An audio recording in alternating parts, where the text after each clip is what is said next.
Let's see. Oh, there we go. Sup, ladies and gentlemen, Ackland here, and of course, welcome back to each and every one of you. It is Wednesday, start of a new month. Wait, did we stream at some point during that? I think we did. But didn't we? This might actually be the first stream. No, I think this is actually the first stream of the month. Really fun. How you guys doing? I hope you guys are well. Just quickly, let's just let people know that we are live indeed. All right, that should do the trick, I think. We're just gonna wait for people to sort of come in, hang out, do their thing. Truffle Shuffle Gaming, how you doing, brother? Good morning to you, man. I'm just quickly.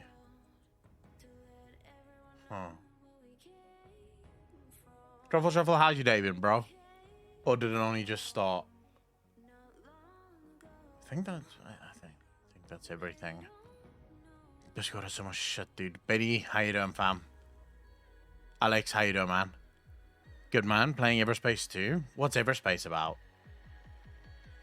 I've heard that name before, but I don't know what it's about. Quite shit, no lie, but I'm doing okay. Fuck, why is it going shit, bro? What's wrong? It's like Star Fox, but amazing story. Dude, you didn't explain shit there. What's Star Fox? Let's go. Trouble, let's go down this rabbit hole. Tell me what Star Fox is using another fucking name I don't know. Just shooting at FF? What are you doing in FF, bro? Trevor, don't wow me, bro. What do you mean wow? I don't know what Star Fox is.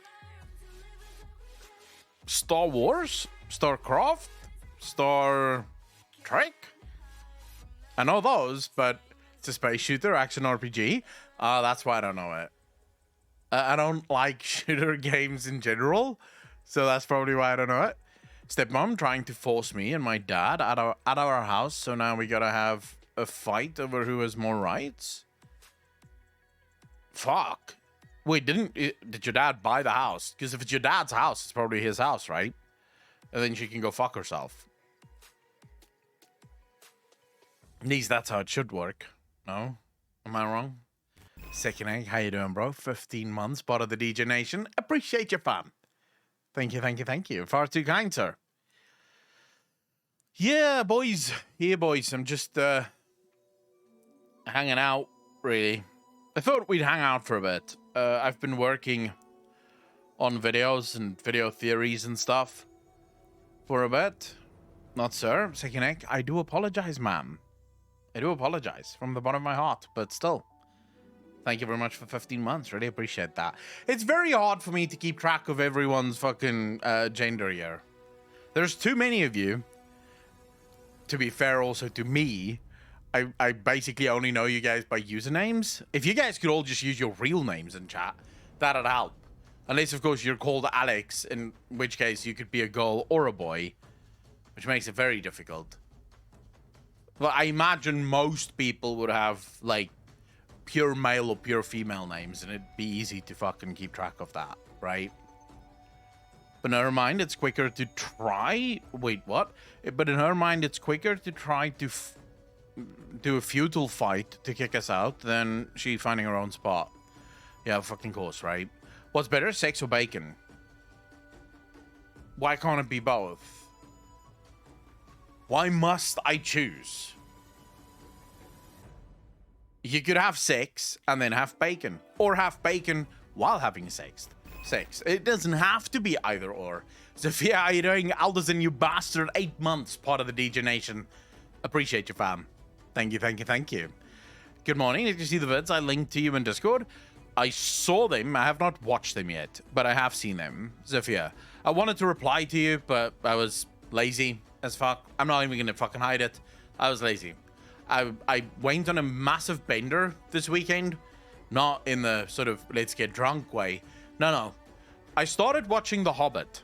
All right, now hear me out, right? I've watched The Hobbit before, but I decided to watch it again because it's a pretty good movie. Why not?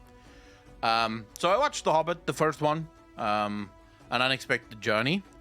I then went into the second one, the Desolation of Smaug. And then I watched the third one, Five Armies, or some shit like that.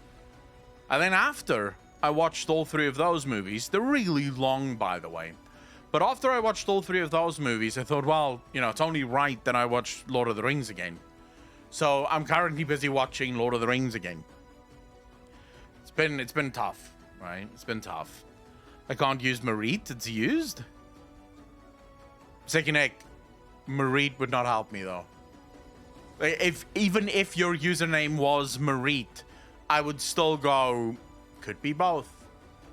Because literally, you are actually the first person I've ever met in my life that has the name Marit. I've never heard that name in my life before. So congratulations to you. It's a girl's name in your country, maybe. In my country, it's not a name. I don't know anyone that's called Marit here. Although, to be fair, South Africans aren't, like, most of our names are German, Dutch, or English. Take your pick. It's one of those three, right? Almost always. Some French, but not as many French. Over 12 months, part of the DJ Nation. Appreciate you, fam. Thank you, thank you, thank you. In Scandinavia, that makes sense. You guys are weird. You have weird names. Not gonna lie, I have a couple of Scandinavian friends, specifically. So I have one friend that lives in Norway, and her name is Ida. Very strange name for a person. Zofia, by the way, 5 community subs. Thank you, thank you, thank you. Really appreciate that. It's Ida. Not Ida, but Ida. I don't know. Can I get some hearts in chat for Zofia? Chat, I am very disappointed in you. Must I say it every single fucking time? When there's 5 new degenerates being added to the nation, hearts in chat. Like, what do you do when a baby is born? When one of your friends have a baby, what do you do? Do you just quietly say nothing? No, you high-five the fuck out of them. Like, good job, bro. You made a human. This is what's happening here. Zofia just created 5 humans. You have to give hearts in chat. Geek Out Corner, how you doing? Tier 1 sub, really appreciate that. 5 months part of the DJ Nation. Thank you, thank you, thank you. Babies are cute as fuck. I don't know why people say ew. Babies are absolutely phenomenally cute. And I also would like to say, to anyone that doesn't want to have kids, how do you think the human race survives? Like, you guys need to start having some fucking children, by the way. Like, all of you normal people that don't play video games all day. You need to go out there, get fucked, and get preggies, right? And if you're a guy, go make some people pregnant. We need more people in this world. The human race is not going to survive if you guys don't fuck and don't make babies, all right? So enough of this ew babies. Get over yourself, have some fucking children. You mean your brother has had enough children for the both of you? I mean, I guess. I guess you could argue that, right? Going some people pregnant could go so wrong. Funny, yes, but I'm banking on the fact that I didn't say that you should do it against other people's wills, right? So it's really up to interpretation. Smile for me, how you doing, bro? Funny enough to ban me if it's too much intel, but me stepmama shit ton of candy and soda when she was pregnant. So before her labor, she shit herself all over the hospital bed. So my little half brother is a shit baby. Oh, imagine that, being born into shit. Not a great way, right? I have done enough. Have 5 children, 4 grandchildren, and yes, I have time to play WoW. Second, well done. Well done. That is, well, it's kind of like my dad, although he has no grandchildren. He had 5 boys, right? And he probably imagined he'd have like 20 or 30 grandkids by now. He has 0.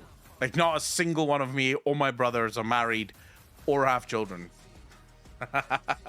Born with shit, that's either a sign that life is going to be shit or that it can get can't get worse from that point. Well, yeah, there's really only up, right? At that point. The Dark Lord, how you doing, fam? I mean, it is what it is, right? But luckily, I'm a guy. So, you know, our sperm is good until at least 60. So it's never too late for a guy. If you're a girl by the age of 40, it's kind of too late. But as a guy, you know, I can be one of those gray old fucks that just, you know, sprayed the seed and shit. So, you know, I'm not in a rush. It's all good. D Warrior, how you doing, bro? Thanks for the follow. Really appreciate that. Welcome to the channel. Thank you, thank you, thank you. We can have babies till we arrive at 200. What do you mean 200? D Warrior, how you doing, man? Thanks for the first time chat. Really appreciate that. Welcome. Welcome to the stream. Till we are 200. I don't think so. Wait, no. Really? Doesn't a man's sperm eventually sort of fucking dies off? Like, say towards, like, old age, balls hanging 80. Right? Surely at that point, your sperm becomes a hell of a lot less potent. Also, I don't know if I would want a kid at the age of 80. Because you're going to go through all the hard work of making the child. And at 80, believe me, it is hard work. And then you're never going to see the child actually grow the fuck up. I'm watching YouTube videos. You're a lore god, man. Thank you very much, D Warrior. I really appreciate that. And I'm glad that you enjoy the videos, bro. I have an adorable 18-month nephew who is genius, so I don't need to have kids. 18 months is just 1.5 years, bro.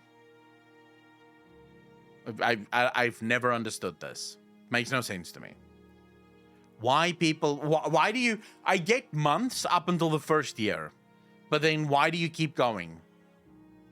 Oh, he's 18 months now. No, he's 1.5 years old. Well, actually, he's just a fucking year old.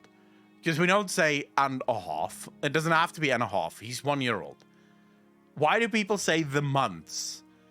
When does it stop, actually? So at what point do you no longer say he's this many months old?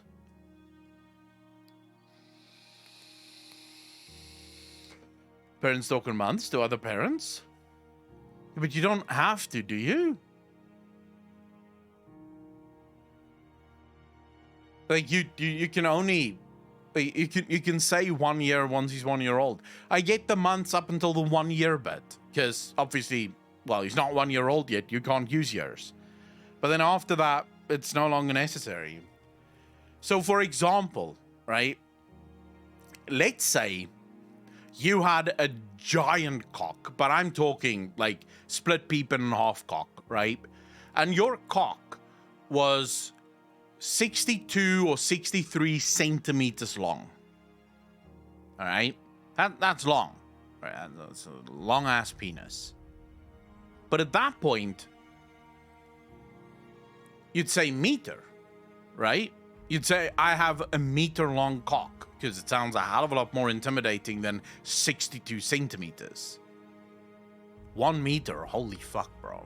Hey, what are you talking about? 62 centimeters. Yeah, all right. You know, people would have to get rulers out and sort of try to figure out what the fuck's going on here. No, inches doesn't work. I don't know how many inches is in a meter, so I can't use inches. It's the bleed over from healthcare and the way they gauge growth. I guess, rubbed. Like, yeah, you obviously at that point you're wrapping it. Well, if it's a meter long, you're not wrapping it around your leg. You're wrapping it around your fucking middle. You're using it to keep your pants up. It's a meter long, bro. Like, you can do pretty much whatever the fuck you want with that cock. Although, also, if you had a meter long cock, would you pass out if you got like a stiffy? Like, imagine you saw a really hot chick. Would you not just go, oh? Because all the blood just fucked off. Suddenly your brain was just deprived of oxygen. It'd just be like, oh. Share a brain cell with that go? Abaddon, why not? How you doing, fam? People used to measure life by weeks, months because of the moon phases in the tribal people time. So it kept it as term for measurement. I did not actually know that. sustained boner at 20 plus centimeter dick size. That's not right. Fuck that. Okay, this is the weirdest thing I'll ever Google in my life, but here goes. Can you sustain an erection when your penis is 20 centimeters long? But actually, your penis is probably a completely normal size. What the fuck? How long can the average penis stay erect? Penis size and compatibility. Is it weird for me to have a 20 centimeter penis at 14? Jesus, there's no chance. But anyways, that's a question that was just asked. Am I normal? Check biggest study yet of penis size. 8 things you didn't know about your penis. 20 hard truths about penis size. Let's see this. 20 hard truths about penis size, chat. Shall we? Are you guys ready to learn about the hard truths of penis size? For all these boys out there that think they're super large and, you know. This is the average penis size. Let's get straight to it. The average penis is 5.17 inches, 14.2 centimeters when erect, and 4.9 inches in circumference when erect. According to a 2015 meta-analysis of 20 different studies published in the journal BJU International, the same study found that an erect penis of 6.3 inches is the 95th penis size percentile, meaning that out of 100 men, only 5 would have a penis longer than 6.3. So yeah, all of these boys wanting to be larger, you're probably average. Yes, there's a correct way to measure a penis. I don't care about that. Extra large penises are a very, very small minority. Only 9% of men have a penis clocking in at longer than 7 inches. If you have a 7-incher, the percentage of the population with a smaller penis than you is a whopping 91%. If it's bigger than 8 inches, your penis is more sizable than 99.4% of people on planet Earth. As far as penis comparisons go, you should be proud of being in this top-tier penis size percentile. Women have a preference for longer than average penises. Researchers from the University of California and the University of New Mexico gave women 33 different sized 3D printed penis models that were made of rigid, odorless blue plastic to choose from. Then they asked the 75 female study participants aged 18 to 65 to choose the model which represented their preferred penis size in a long-term partner. The average response was 6.3 inches in length and 4.8 inches around. Interestingly, for a one-time sexual experience, the average plastic penis the woman chose was slightly larger at 6.4 inches long and 5 inches in circumference.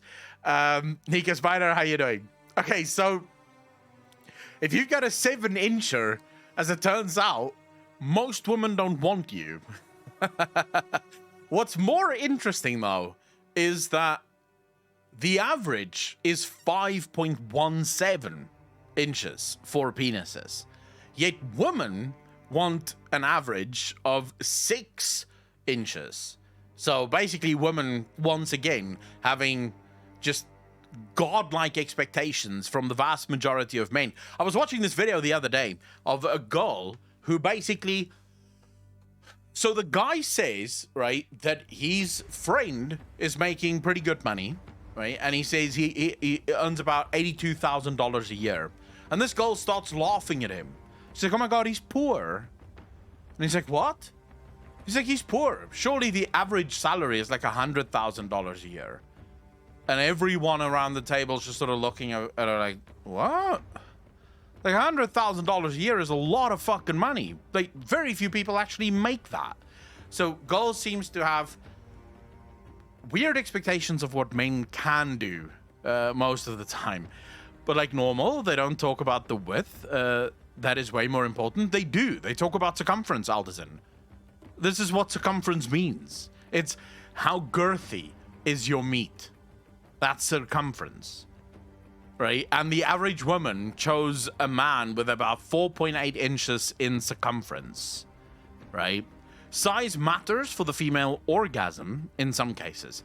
A 2014 study presented at a meeting of the Association of Psychological Science in San Francisco found that girth, not length, matters for one-time partners, but not for long-term ones. Scientists discovered that larger girth tends to bring the clitoris closer to the vagina during sex, which is believed to help women achieve orgasm. However, a 2012 study found that women who frequently experienced vaginal orgasms were more likely to prefer longer penises. Bigger is better, but not in the long term. Women's size preferences are actually different for flings and long-term partners. Eagle-eyed readers will have noticed that in the last two studies, women had differing... Okay, so, yeah, just... It kind of does make sense, right? They added that bigger may not always be better in the long term because vaginal intercourse always causes tears in the vaginal mucosa, so women might prefer a smaller penis, less likely to stress their physiology for regular long-term mates. The penises of gay men are larger. A study published in the journal Archives of Sexual Behavior found that erect gay penises tend to be a third of an inch longer than those of their heterosexual counterparts. Scientists and suspect... That's not right. Suspect it might have something to do with prenatal hormones that affect the structure and size of genitalia and certain structures of the brain that affect sexual orientation. Here's the grain of salt to take with these results. The penis size was self-reported. Yeah, all right. So in other words, like every guy, it's like when a guy goes fishing, right? You can never trust a man to tell you how big his actual fish were. Patlin, how you doing? And if a man, like, if you asked any man in this chat right now, how big is your penis? I would wager not a single one of them would give you the actual size, even if the guy had like a 7-incher or an 8-incher. The 8-incher guy would tell you 9 inches. The 5 inches guy would tell you 7 inches. It's just how it goes. It's like whenever a guy's 5'9", he claims to be 6, right? 6 foot. Because, well, he's 5'9", close enough, right? Maybe you have a huge dick, you're more likely to be obsessed with the dicks, I don't know. I've heard about, I've seen videos on these studies before about gay men, and it's sort of like the same myth that exists between races. So you'll often hear this where people say black men have larger penises than white men, right? And Asian men are actually very small. The funny thing is that there was a study, this was years ago, like 4 or 5 years ago, I think, I saw the study, which looked at 1,500 men. This wasn't self-reported. This was the actual size of their penises from men of literally every race and background. And what they found was exactly the same. The average boils down to exactly the same size. There's no difference between white penises, black penises, Asian penises. A penis is a penis. Smoking can reduce penile length by nearly a ½ inch. Well, fuck, that didn't work for me. I'm still struggling, I'm too big. If the prospect of lung cancer hasn't caused you to give up those cigarettes, maybe this will. A study found that smokers' penises are significantly smaller than non-smokers. This is partly due to the damage wreaked on blood vessels by smoking. But Owen Goldstein, MD, director of San Diego Sexual Medicine, says that smoking may cause damage to penile tissue itself, making it less elastic and preventing it from stretching. So cut it out, man. Shit, if there's ever been a reason to not smoke. Foot size is not a good predictor of penis size.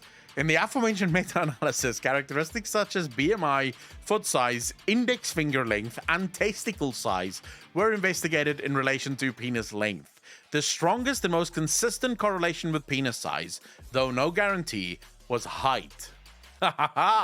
This is where that 6.1 thing comes in, right? This sucks going to smoke. Penile length can be increased. If you want a longer penis and can deal with the reality of having your penis stretch for 4 to 6 hours per day for 4 months or more, you're in luck. You can always try the traction method, where a penile extender stretches the penis. One study published in the journal... Oh, wait, what is a penile? What the fuck is a penile extender? found that this somewhat medieval method resulted in an average increase of 0.9 inches in length while flaccid and 0.6 inches while erect. Wow, that's a long, like 4 hours a day for 4 months to gain less than an inch. Wow.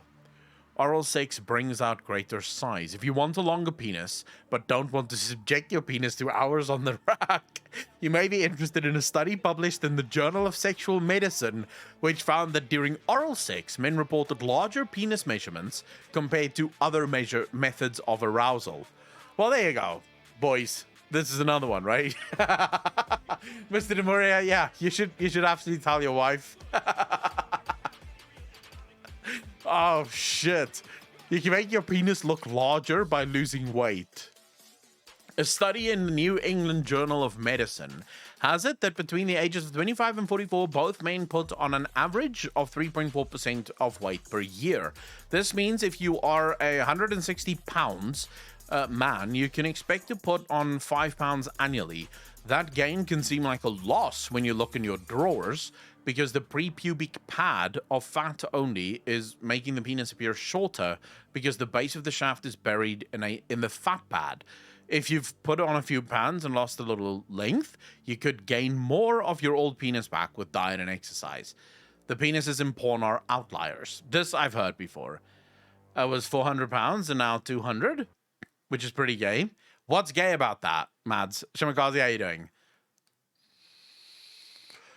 Oh, Matt, but that is very true. So for some reason, and I've never understood this, I don't know if I was just raised differently, but I remember one of my first ever trips.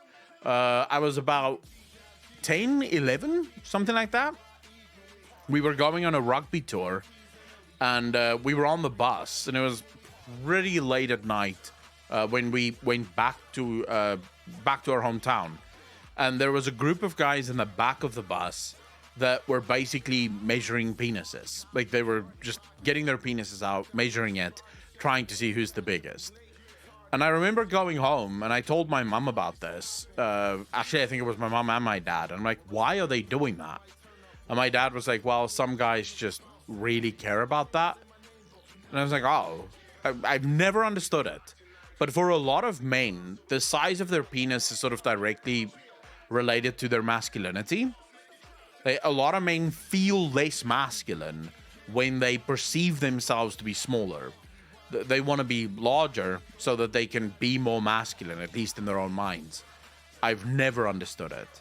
Like, I don't think the size of my penis has any significance to who I am. Like, I've never measured. I have no idea how large my penis is.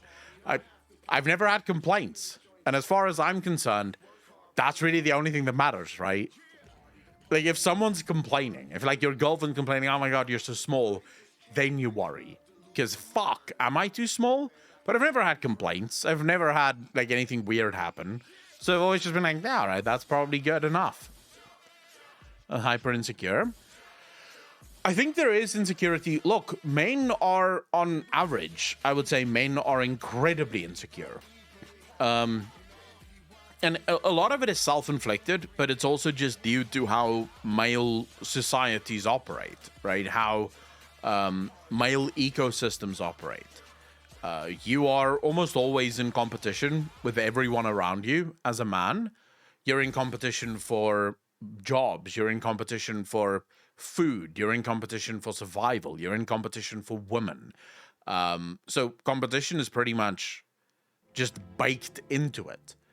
And as a result of that, I think there's still that biological sort of thing where bigger is better in all instances. This is why so many men spend hours at the gym, you know, jacking themselves up because they want to be bigger than everyone else. Because as far as they're concerned, that will make them more alpha, or at least seem more alpha.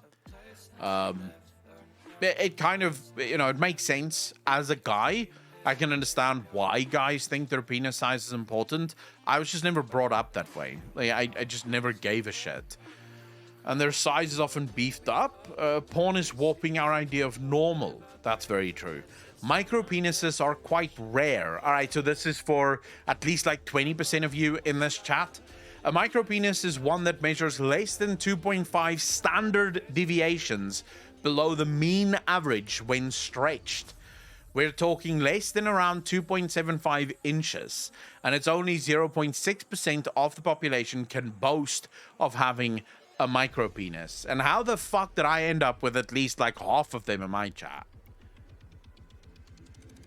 The preferred male physique for women, a normal dad bod. Mads, I don't know about that. Is that actually finally exciting at something? Have it on, what the fuck? True. You can finally say that you are pretty unique.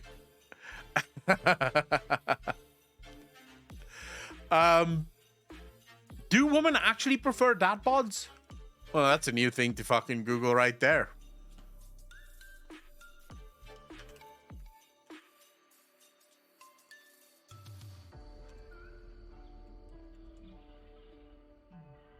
Okay. Planet Fitness, 5 reasons why a dad bod is a good thing. This is from Planet Fitness, so you know when you know, right? It's been proven a little extra weight for a guy has them last longer. Here's an interesting thing, Geek Out. My brother told me about this study, so I never actually saw the study myself, but they actually did a study on marriages where they found something rather peculiar. The happiest marriages out there is when the man is less attractive or less well built than the woman. Open up to micropenis. Oh shit, you have a micropenis, the beast? Shit. Sorry, bro. You and Abaddon should talk. How you doing, fam?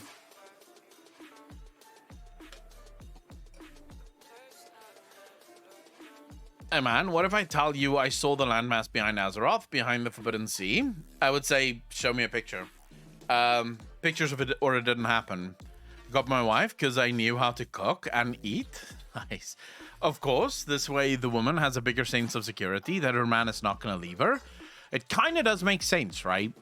When you spend a few seconds thinking about it, you do sort of realize, for a woman, biologically speaking, one of her biggest fears is that the man will leave her high and dry without any protection or security. And if the man is jacked as fuck, right? 6-pack, V-lines, the whole 9 yards, how does this not make her feel insecure? Make her feel like, because technically speaking at that point, he could get any goal he wants. So it does kind of make sense in some way that, you know, but I think it's also the same thing for the man, right? When a woman, because obviously the study goes both ways, marriages are happier when the woman is far better looking than the man. And for a man, I think it is that sort of prize thing. And I don't mean to make this sound as bad as it is, because there's a lot more that go into that. But obviously, a man wants to see his girlfriend be the hottest girl in the room, right? He wants to think that he's married to the hottest woman in the room. And yeah, if she takes care of herself, if she goes to the gym, if she works out, and she has a good body, he is able to say that. Someone preferred dad bods. My son is a ripped guy, but his wife is just as healthy. That's what I call it, as him. I mean, it can happen, Patlin. They literally just found an average, not that it's the rule. There are no rules when it comes to humans. This is sort of like just 100%, I think, baked into the argument, right? You cannot have... There will never be such a thing as a claim that can be made that will fit 100% of the human population. Because humans are different. Humans like different things. It's just how we operate. What is the dad bod exactly? Before we expand on the reasons why a dad bod is a good thing, let's define it. The dad bod is relatively fit, but neither muscular nor lean. Some people like to say that those sporting the dad bod are in shape, but also carry a little extra.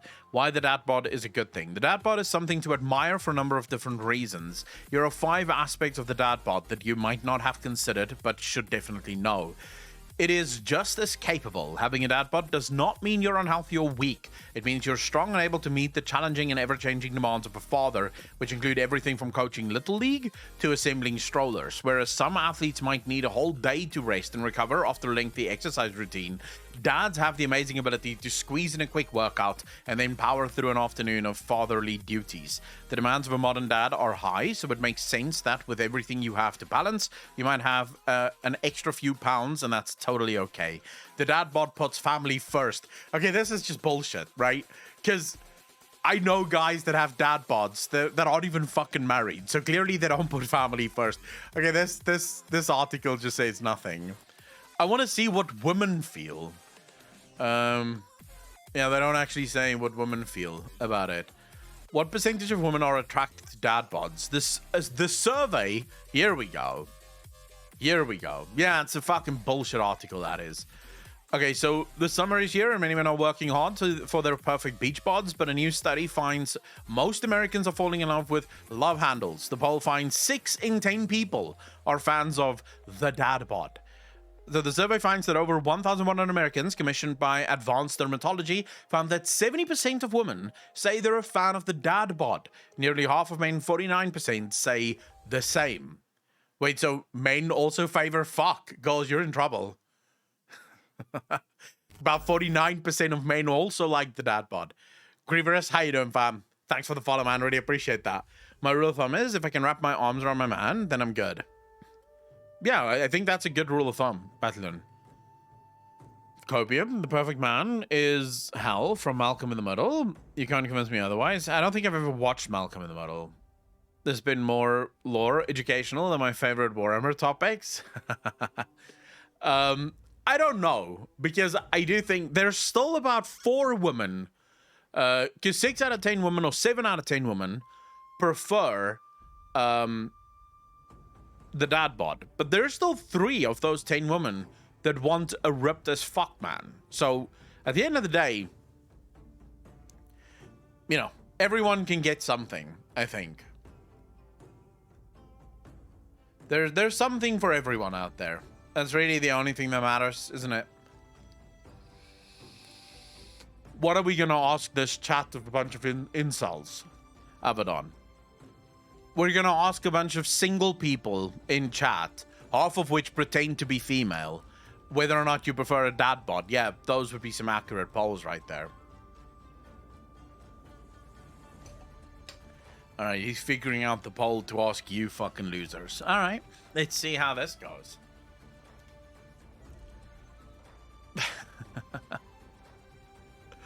What do we have to watch, boys? I'm not single. Illidan is totally my BF. Sure. Sun Goddess, how you doing? Thank you so much. 27 months part of the DJ Nation. Appreciate you. Thank you. So what about women's bodies? There are so many perfect ideas of what it should be and look like, as well as men. You see, this is where there are, in my opinion, there's no such thing. I can tell you in my own, if half of this chat is female, I'll eat my boots. Dude, if there's even fucking 3 female in this chat, I'd eat a dick. There's no chance. I'm single by choice, not my choice, but it is still a choice. But I can tell you this, right? In my house, just looking amongst my brothers, one of them's gay, so they don't like women at all, prefer penises.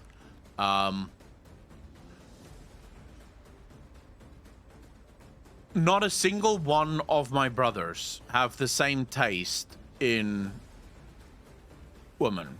Not a single one. So, for example, I prefer incredibly small and petite girls. A girl has to be short. That's very cute to me. And she has to be very petite, like hyper feminine. that is my preference. It's not necessarily the only thing I'll date, but generally speaking, when I see a girl like that, I find that very, very attractive. My brother, on the other hand, which, you know, he's actually well built. Like, I'm talking well fucking built, right? He's not like me. He's not a fat slob or anything like that. He's very well built. He's got the V lines. He's got the six packs. He's got the whole thing, right? Shadow Scalig, how you doing? 15 months, part of the DJ Nation. Appreciate you. Thank you, thank you, thank you. He likes girls that have a little bit extra. Like, they shouldn't have, like, he doesn't like girls that's very skinny or very small. He kind of likes girls that has a little extra. My other brother likes girls sort of in the middle of those two. She shouldn't be overweight or even have a little extra, but she should also not be very small. So I've always said,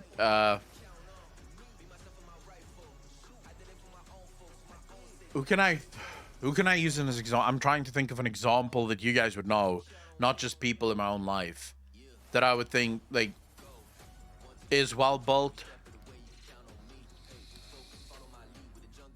Or at least what I like.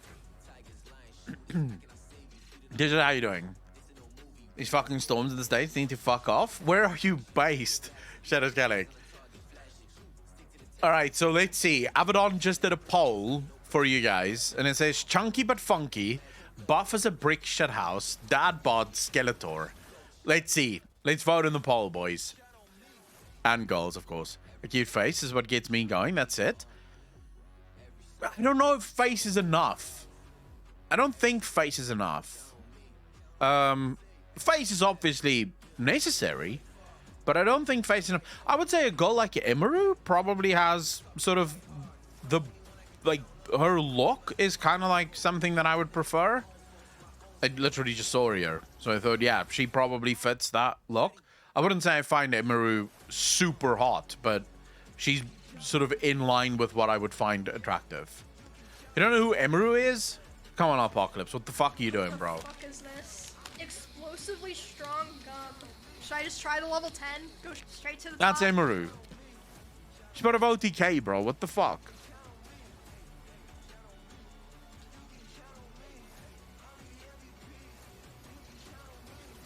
Oh my god! It's in my nose. That is the strongest fucking gum I've ever had. Holy shit. Super uber. That's Emiru.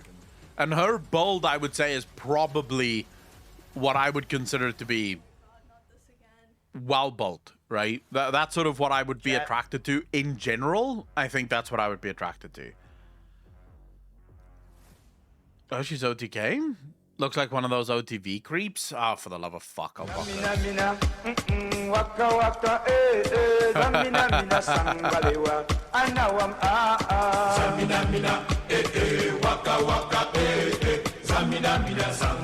These garlic butter fries are what dreams are made of. Cut your potatoes into your desired. Let's take a closer look at the biggest hustle in Las Vegas. See, This is one of the most ridiculous TikToks I've ever seen. Is everything to your liking, sir? Well, actually. In a recession, short-term rentals or buy and hold? Should the government pay reparations for slavery? No. And why? When there are talks like this, it's sort of. I not stomach, but I love handle. Sort of, That's a cokehead, mate. You like the Junkie Slim? Dude, what do you mean I like the Junkie Slim? I literally just told you. I like girls that's petite. That's usually what I'm attracted to. It doesn't mean that's all I'm attracted to. There has been girls that I've seen where I go, wow, she's hot. And then she's not petite at all. But in general, if you asked me what is my attraction, it would be girls that's very, very small and petite. Christina Hendricks. Who the fuck is that? Shadow Scatic, send me a picture. Not a naked picture, though. And we've seen a woman? Psycho lies, bro. Fucking Do you know the lies. difference between a $60... I see no reason why you can't make. Why is this the one issue that you wouldn't? My whole family. They're like, hold on. You're getting paid more than you ever have. But I did everything. If you actually perform a push-up correctly, you. If I ever... Where the fuck are the funny shit? clean my wooden spoons properly. You boil some water. We took some students to Haiti and we had a couple students. So I tried Phasmathabia. Here's an example. Oh, wait. Here's an He's example. always interesting. The space shuttle. It's a glider when it lands. Okay, it's got no engines. It's got flaps There's a little bit of brakes in the tires, but that's about it.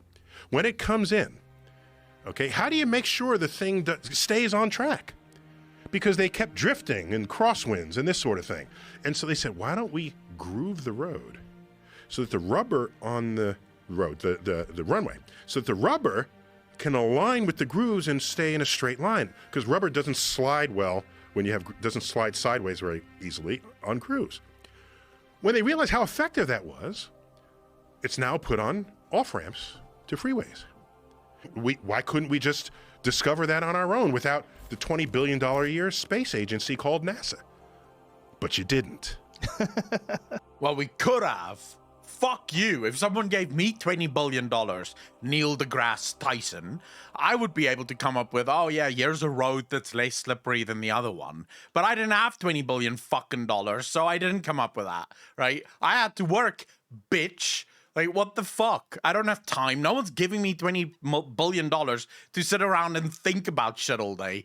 I have to actually work. I'm busy. Fuck. Holy shit.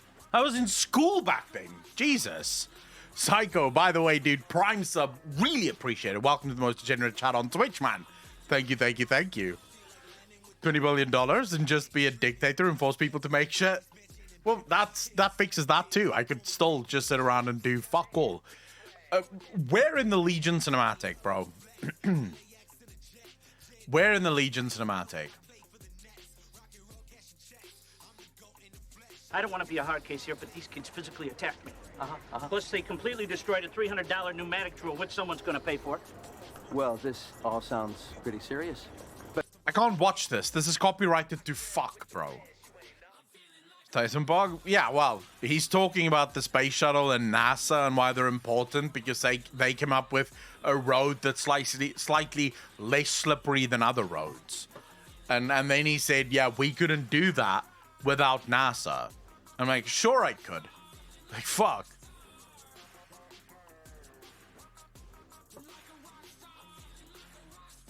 Well, the Walker logo appears. Wait until it spins and you will see a big landmass.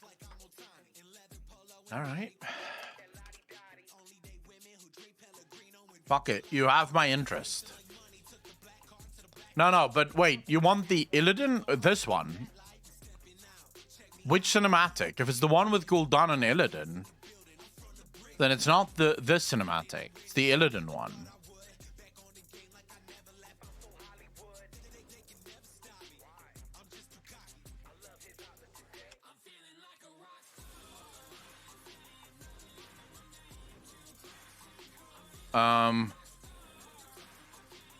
Which one is it again?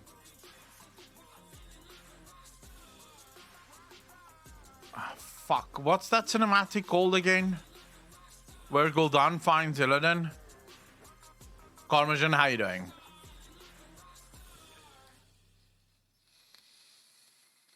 Yeah, where he finds him in the stone. No, but that cinematic that you just fucking spoke about, that's an hour long. This one. It's fucking stupidly long. Unless it's the first one, I'm not fucking watching the whole hour and a half. That's definitely not that, right? Holy shit, Heathen History. I quit my job in favor of a better job, XD. Bro! I was almost getting excited. You quit your fucking job just so you could watch streams? Dude, that would have been some, you know, that would have been some commitment. But I'm glad you found another job that's better than the other one. Really appreciate that, bro. How you doing, man? Thanks for the 500 bits. 2 million views 7 years ago. World of Warcraft Gul'dan works in secret to set a new era into motion. Link it, Mats.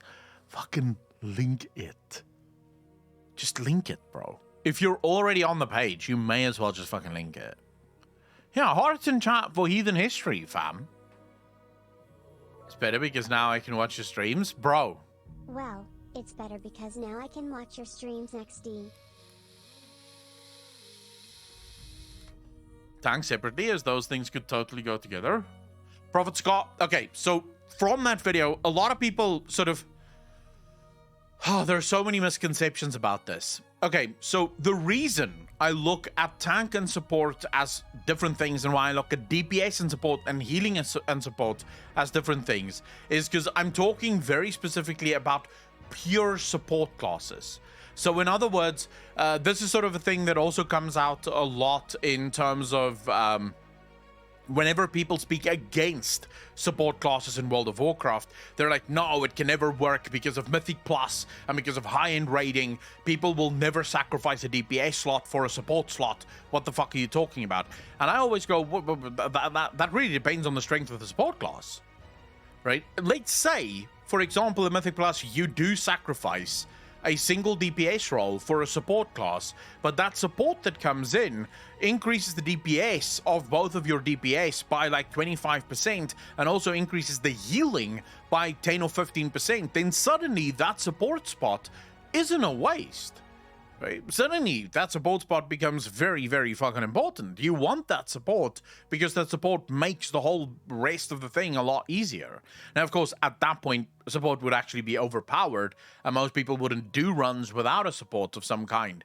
But I'm just saying, anyone that says support can't work because, you know, people would never sacrifice a DPS slot for a support doesn't seem to keep in mind that that really is just about how balanced are they. To watch a Warhammer video in preparation on the Lion's return?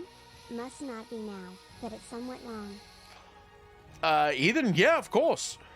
I don't know if I'll watch it now, but you can definitely bribe me. You know me, bro. I'm a slut for money. I'd happily watch anything if paid enough. So as far as I'm concerned, the reason I don't like the talk, because whenever you talk about support, people love to bring in things like Paladin. So people will go, but bro, we already have Paladins. They are kind of support. That's not what I'm talking about. I'm specifically asking the question, can support work in World of Warcraft? So not something that is a tank but can kind of heal other people, like the Paladin tank, for example. Or is a DPS, like Paladins, but can kind of heal people. Or like a Shaman even. That can DPS but can also kind of heal people. I'm talking about characters that are purely support-based. So imagine, for example, you had a Paladin, a fourth Paladin spec. And this spec combines some DPS, some healing, but a lot of buff. So imagine this, for example.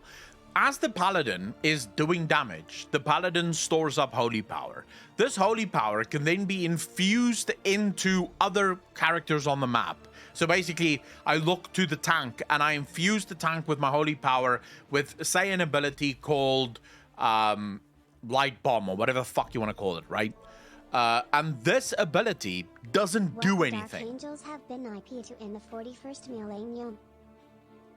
Alright, I'll definitely add this to watch later, bro. It doesn't do anything until the character has been healed. So the second another healer throws a heal on that tank, that light infuse will now explode and heal even more. So it will actually increase the healing. Or maybe it'll explode and do AoE healing instead. So basically, this character does not heal by itself, but the character increases the heals of other characters. And then maybe things like damage. The Paladin is able to put a debuff on the DPS that increases that DPS's damage, you know, through the Paladin's own playstyle. Stuff like that, I think could be really interesting. That's the problem. All specs should be DPS, and then they should have a secondary role, tank, heal, crowd control, debuff, buff, mitigation, and so on. Commotion, the problem with all specs being that, I think it creates a serious amount of problems. Grievous, all right. I have the cinematic here. We'll watch it in a second. I just want to add this to my watch later, so I don't miss it. There we go. It's added. Heathen History. Thank you very much for the bets, bro. I'm looking forward to watching this because Voldemort is usually just fucking insane. But I would say that's...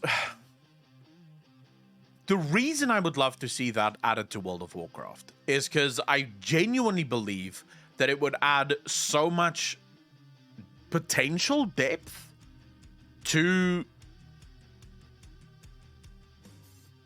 World of Warcraft and provide another dimension almost through which you can design, right? Commodgen, it's perfectly fine to suggest that, but you do run into the problem. Not all classes are meant to be support classes. Like rogues, for example. Rogues are not meant to support anyone. Warlocks, for example, even though, technically speaking, Warlocks were at one point turned into a support class, when you look at what Warlocks actually do, they're not support. Warlocks do not support. Paladins support fits automatically. It would make sense for Paladins to be able to support. Shamans support fits automatically. It would make sense for Shamans to be some kind of support. The problem you run into is if you make it a requirement of the player in order to buff other people, you run into those weird things like what you had with priests,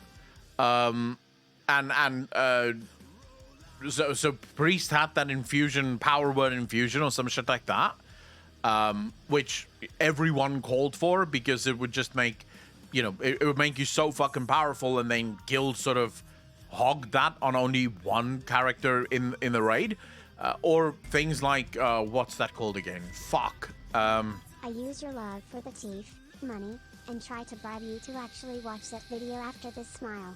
Ethan History, dude, 2,000 bits, really appreciate that. I don't know if we'll have time. 42 minutes is a long time, and I don't have that much time today to watch that video, but it is added. If we do have time, I will definitely watch it. I just wanted to come hang out for a bit. I have some scripts and stuff that I actually want to write, but I wanted to come hang out before I get to writing scripts and stuff like that. I don't know. I feel like there's natural classes that it could definitely work for. I was saying the druid, what was that thing called? I don't know if they have it back now, where they gave you like a shit ton of mana. What was that called again? I obviously never got that because I was a warlock. Who the fuck needs that? But they would basically give this buff to Innervate. Yes, thank you. Innervate. And the problem with that, it sort of made the whole playstyle really shit, because people would just constantly call for it, and the druid would, you know, the druid couldn't really use it for themselves.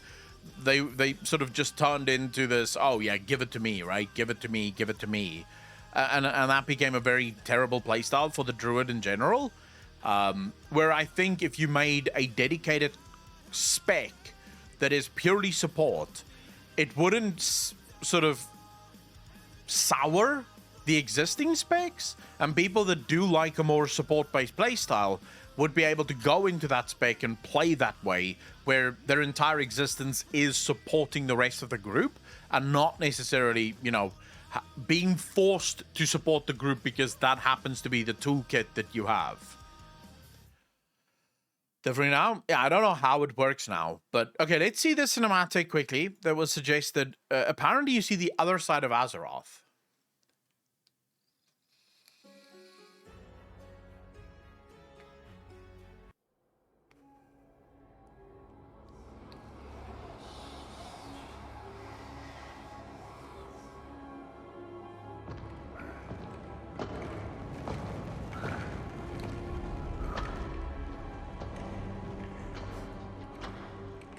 I don't mind the new cinematics, and the new cinematics are really cool, but I do miss the CGI cinematics. I miss this from World of Warcraft.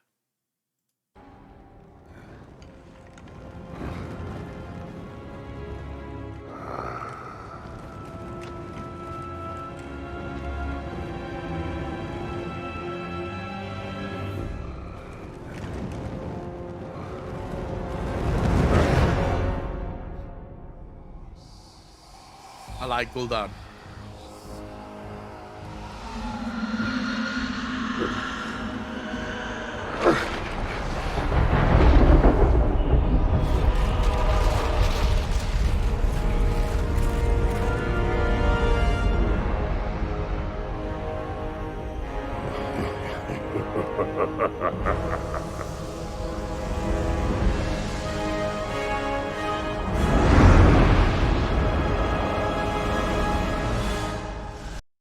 You're talking about that thing rolling in the background there. The planet.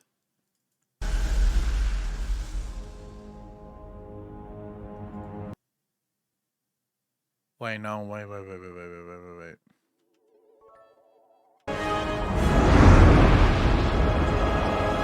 Still and likely forever will be Arthas. Okay, so we're arguing, Heathen 100 bits. Really appreciate that, bro. My favorite character in WoW is still like Arthas is a very good character. Don't get me wrong. So we would argue what this is. This would be Northrend probably, which means we didn't see Kalimdor. That's the top part of the Eastern Kingdoms thing, right? And then you have that massive... Okay, that is huge. But is that not the Eastern Kingdoms?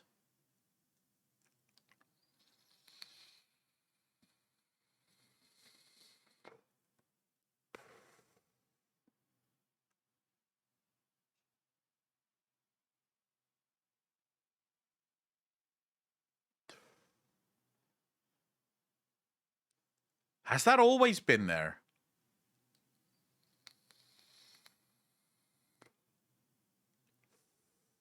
Like, did the previous cinematics with this always have this? It can't be Northrend, Carmagen, because we've already seen too many. Like, take a look at this. So we see one landmass, right? A second landmass. And then we see this giant third landmass, and then another landmass next to it. I don't know if you guys saw that. One. That would almost definitely be Northrend. If you look at that shape there, that's Northrend. That one there is Northrend. You have Howling Fjord there. You have the Grizzly Hills over here.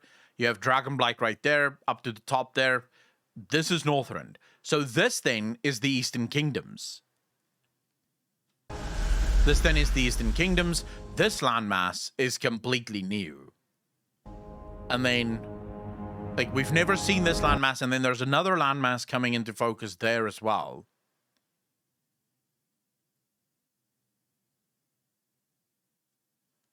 Map now, it doesn't look at all like Azeroth. Looks like a different planet entirely.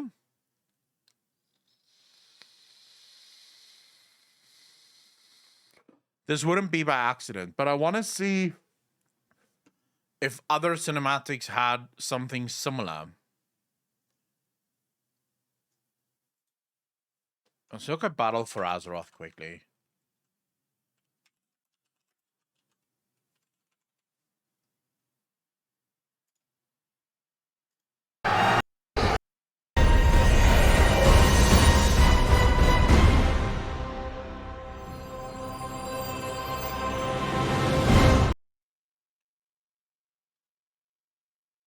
Okay, here you have the planet spinning around as well.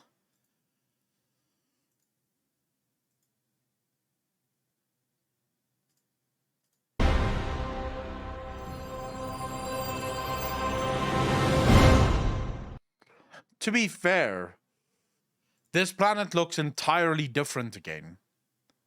Right? So it could just be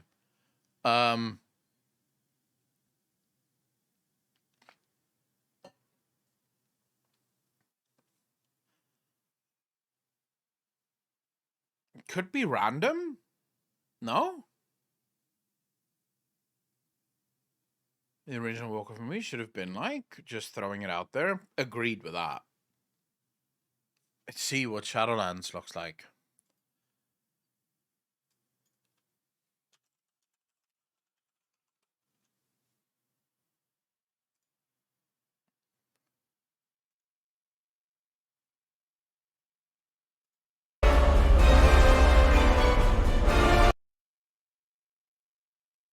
Just fucking quiet this down a bit.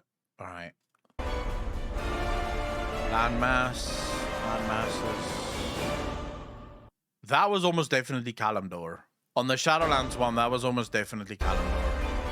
Like, this looks like Kalimdor.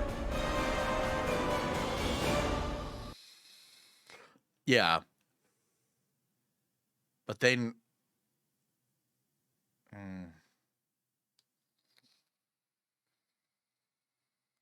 Not sure how the fuck you would research it, though. It's not really that easy to research, because what I can say is nothing on that Legion map looks overly familiar. The one landmass definitely looked like Northrend. At least, I would say I'm 70% sure that it looked like Northrend. Which means the one right next to it would have been the Eastern Kingdoms. But that large landmass to the right next to that one, I've never seen a landmass like that in World of Warcraft. Like, never.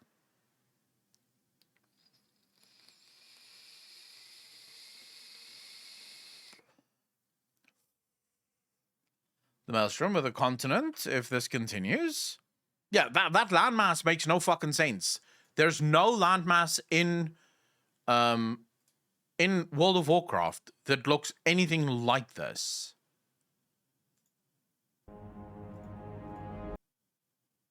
That? What landmass could possibly look like that? You have this landmass there, you have an island there, and then you have the second landmass coming out there. But this doesn't even look like Kalimdor. If we go... here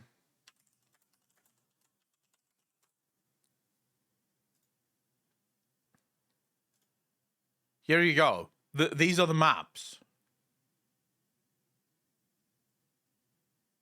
Doesn't look like Kalimdor. You can...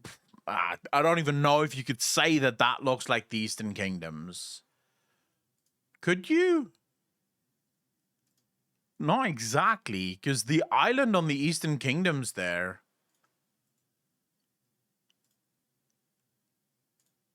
If you look at the island...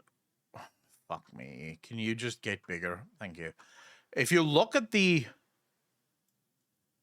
If you look at this, the island, the Isle of Quel'Danas, sits right on top of this bit coming out there. And also, in this, if you look at that, it forms a bit of a natural bay area almost, which is not what you see on the map here. This does not form a natural bay. I don't think you can clearly see the Isle, because the Isle here is not sitting on top. It's sitting to the side of it.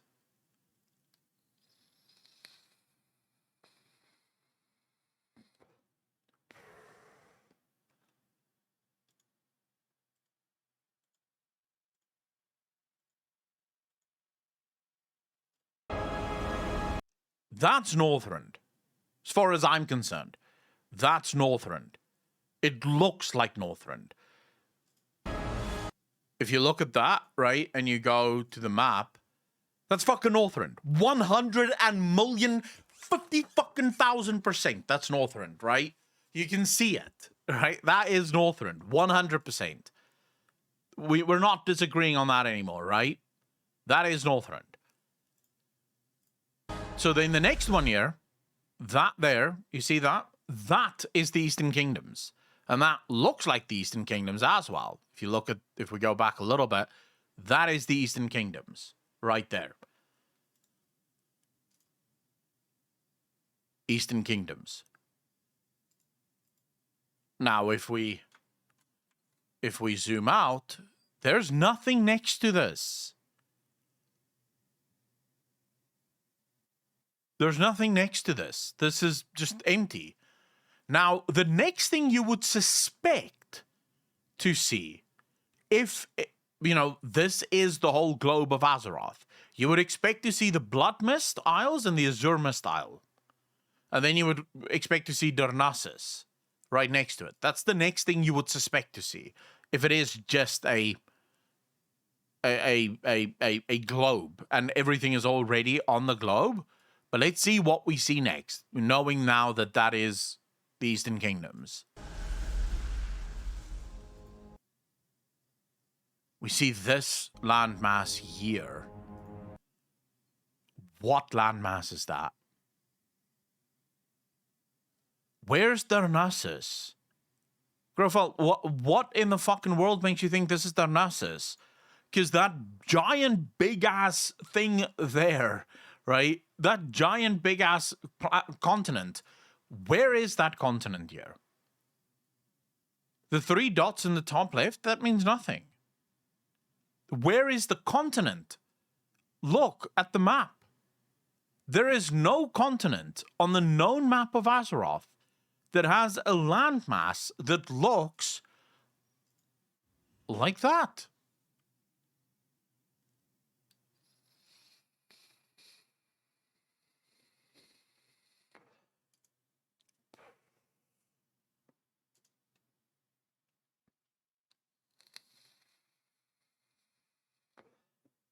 I don't necessarily agree. I mean, could be, but there's always secrets hiding here. I wouldn't say Blizzard is ever lazy. Not when it comes to cinematics. Believe you me, I've spoken to the man that makes these cinematics. I have spent time on Discord with Taron Gregory, and I can promise you, nothing is ever by accident in these cinematics. Nothing. Every frame in these cinematics are chosen for a very specific reason. No, I realize when you turn it upside down, it looks basically the same. But would that not then prove that Draenor is on Azeroth? Instead of proving that they were just lazy and turning, Draenor upside down.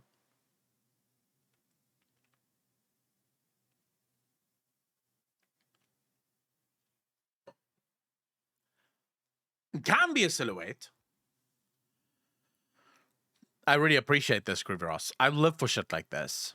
Because the easy answer is that, they just added another landmass and they didn't even think about it. And maybe you're right. Maybe they just decided to turn Draenor upside down because, why not?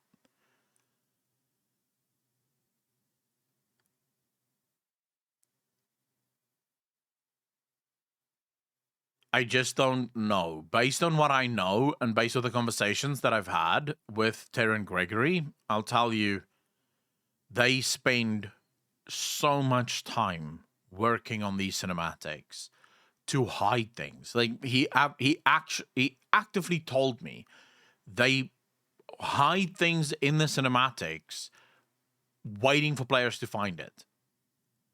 Like, they do that shit on purpose. They will put stuff into cinematics, knowing it's going to be super hard to spot, and then they'll just wait and see if players eventually discover what they put in there.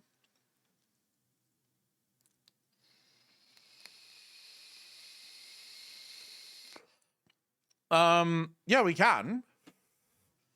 So let's go Cataclysm. Cataclysm cinematic.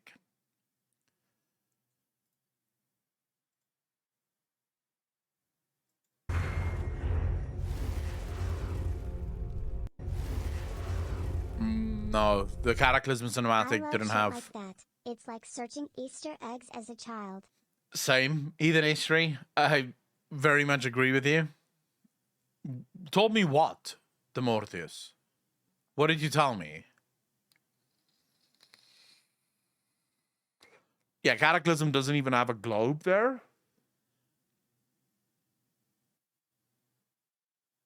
I think the more conclusive one, rather than a trailer logo, would be the Antorus final cinematic.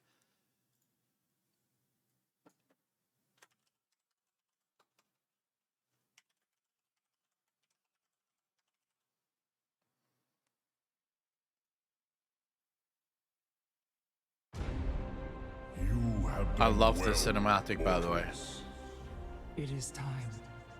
There is no logo at the end here. Apocalypse. Return home, children of Azeroth. Might there be one? No. Illidan, we've done. Okay, that's Argus. They don't actually show Azeroth here. Illidan, We've done all we can.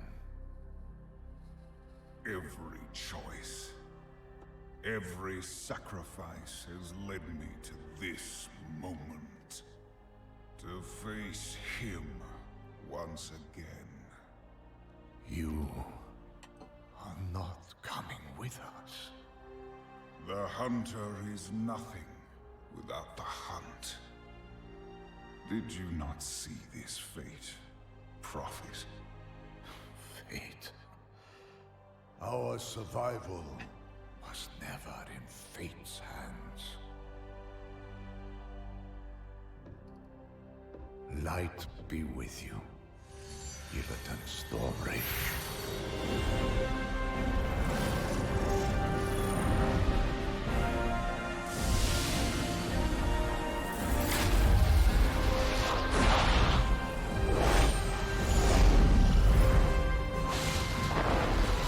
Brother, your crusade is over!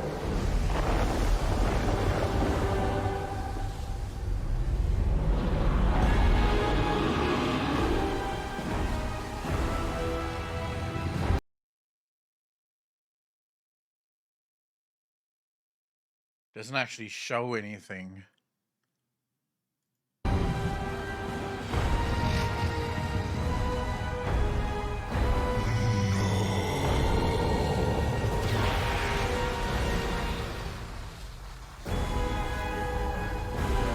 Yeah, you're not seeing anything here.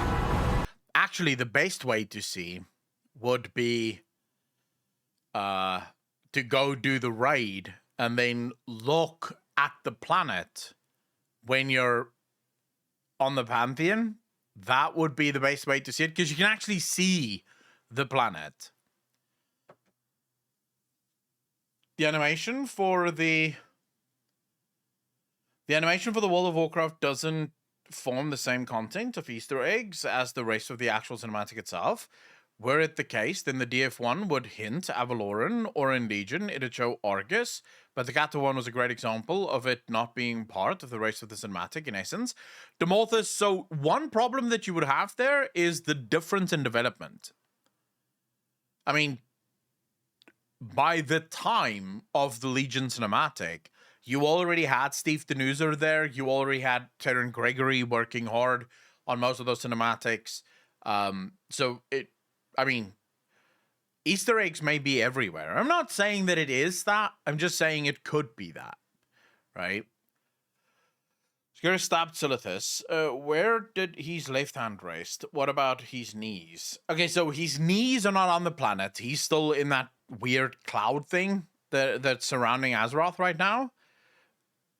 The question of where his hand rest is a very good one, because technically speaking, if this is Silithus, right?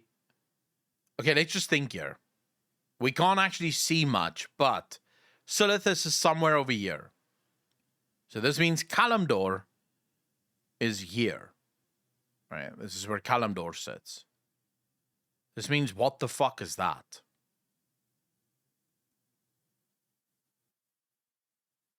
What's that landmass there?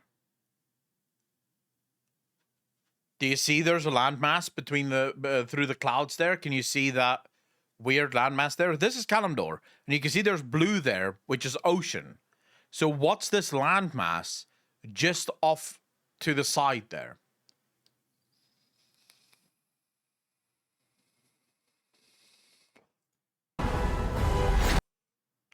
Fuck. There. Right there. You see that? This is Silithus year. What is that landmass there?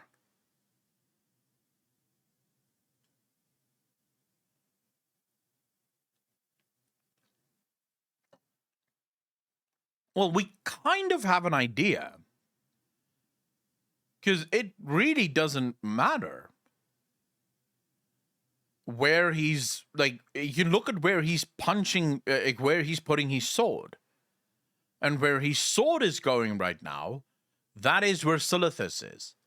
Now, there is a landmass here. You can see it through the sword there. There's a landmass here, which means this is Kalimdor. because Kalimdor is where Silithus is, right? So Kalimdor, Silithus, same place, makes sense. This is Kalimdor. But then what the fuck is that? Why is that landmass there? Beast of Sweden. He's teabagging Northrend. Yeah, but Northrend wouldn't sit there. Would it? No, because look at where his sword is going in once again. Northrend is on the opposite side of Kalimdor to where his sword should be going in. So based on this, Northrend should be that away. It should be that way, not that way. Because that way, you're not going anywhere. You're not even going to the Eastern Kingdoms. The Eastern Kingdoms is that way. Northrend would be up or away from us as we're looking at this picture. Mists of Pandaria or Pandaria would be down from this picture. Nothing would be to the side. At least, technically speaking, nothing should be to the side. Go back to the picture, right? So you have Kalimdor and you have the Eastern Kingdoms. This is where he stabbed, right here at the bottom, right? Pandaria is over here. Northrend is over here. It's on the opposite side of the planet from where his sword is going. There's not supposed to be any landmass on this side of the screen. Dorigoth, it can be. It can be.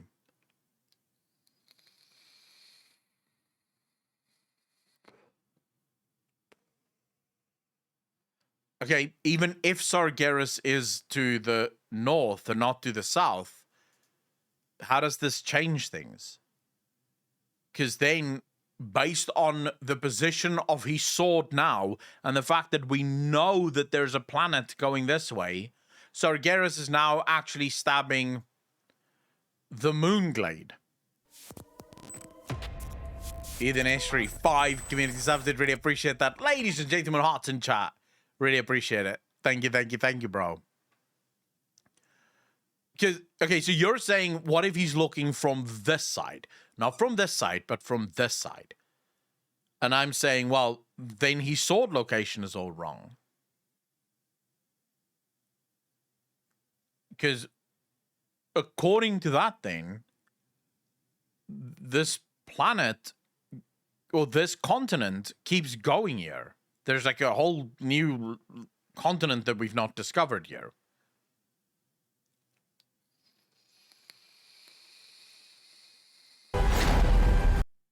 No, that's literally where impacts.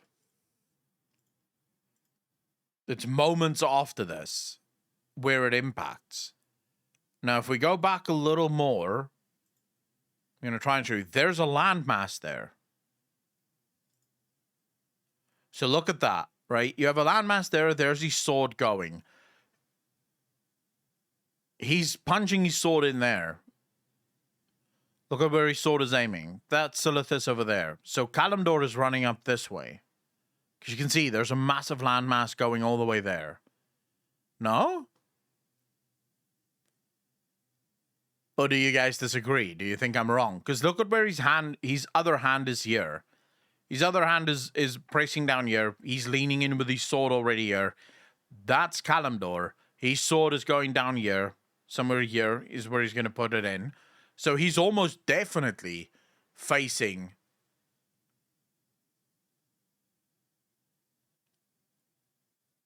from the south. That makes no sense. The planet in the next picture, the planet makes no sense. If you go there, there's the landmass there. There's a small bit of landmass there, and as it continues to go, you see more of that landmass over there. What is that landmass? Because that landmass does not line up. You should technically, from that viewing angle, you shouldn't be able to see Pandaria or Northrend. Should you? Because these places are actually very far apart.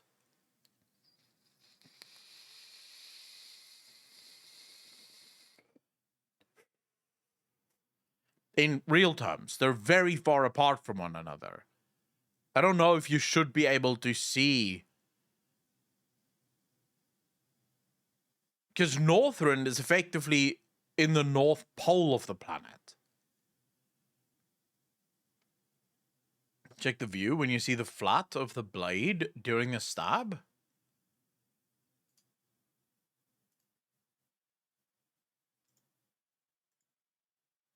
You mean this?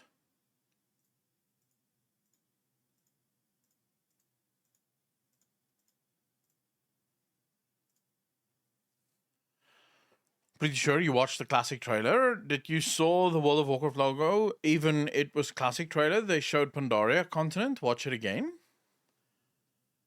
I'll check it out in a second. On that horizontal shot, he saw it looks like it's near the edge of the planet. So that first landmass is defo not Kalimdor. Yeah, but the water being everywhere. That is actually an interesting point. You see, we don't know what we're, although it doesn't have to be water. This could just be like right above the atmospheric layer. So you're basically seeing atmospheric layer going across.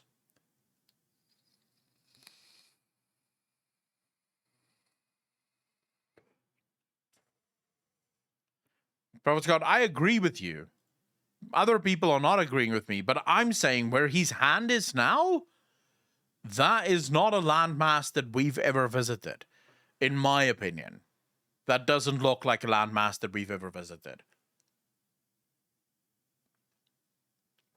Maybe I'm wrong, and I could be wrong, but I don't think I'm wrong.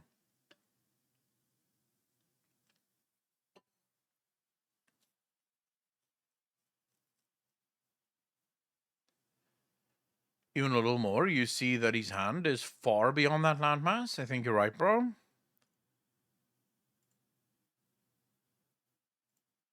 I don't know. Something about this is just awkward.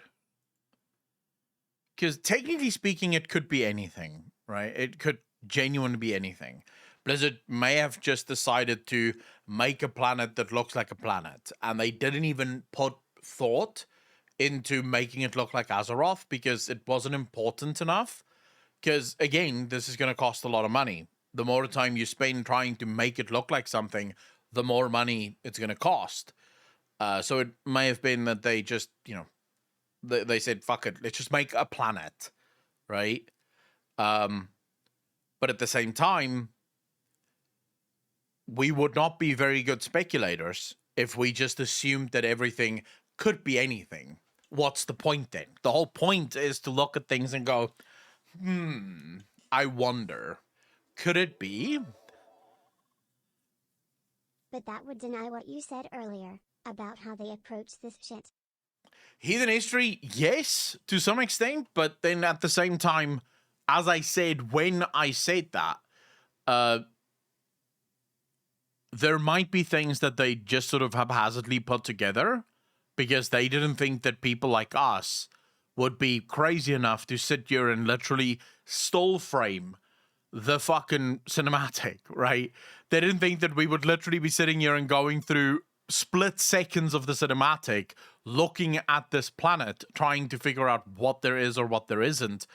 Or they knew that we would, and they decided to just make it look all jumbled so that we go, wait, what? And they have no interest of following through, but it gives us something to talk about. Right? And that's really all that matters to them, is that they keep giving us something to talk about. Yeah, it could be that they just wanted to fuck with us and waste some time, right? If anything, they would try to make it look like nothing solid so they can change the story at will.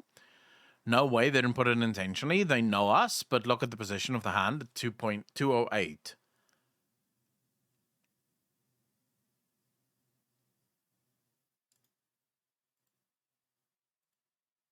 What do you mean 208? I mean 208, there's no... The hand's not there anymore.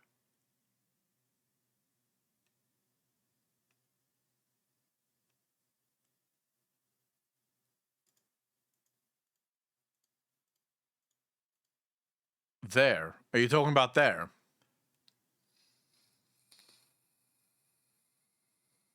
No, the hand... It's not the hand that landed on Silithus. It's the fucking sword that landed on Silithus.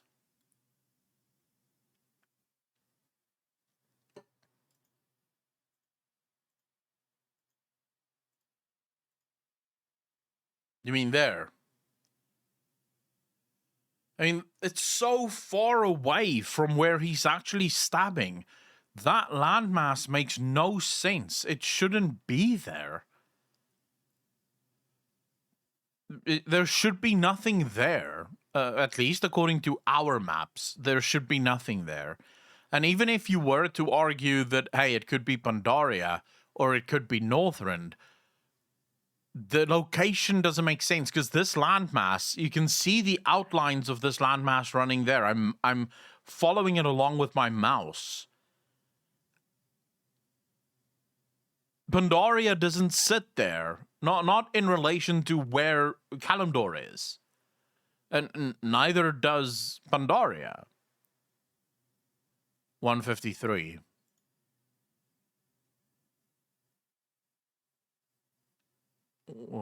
What am I supposed to look at 153?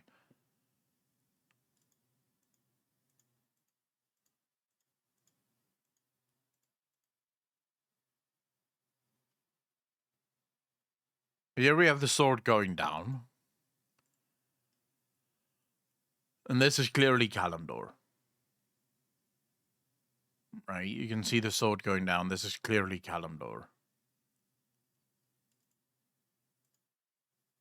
I wish I could go frame by fucking frame here.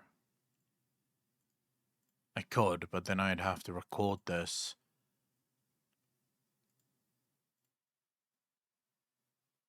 Yeah, fuck it, let's do that. Chat, hold up. I have an idea. I have an idea. But for this idea to work, you won't see me for a second or two, because I'm going to record this quickly and then we're going to pull it into Premiere Pro so we can go frame by frame on this bitch. You have done well, mortals. It is time. We must gather our strength. Return home, children of Azeroth.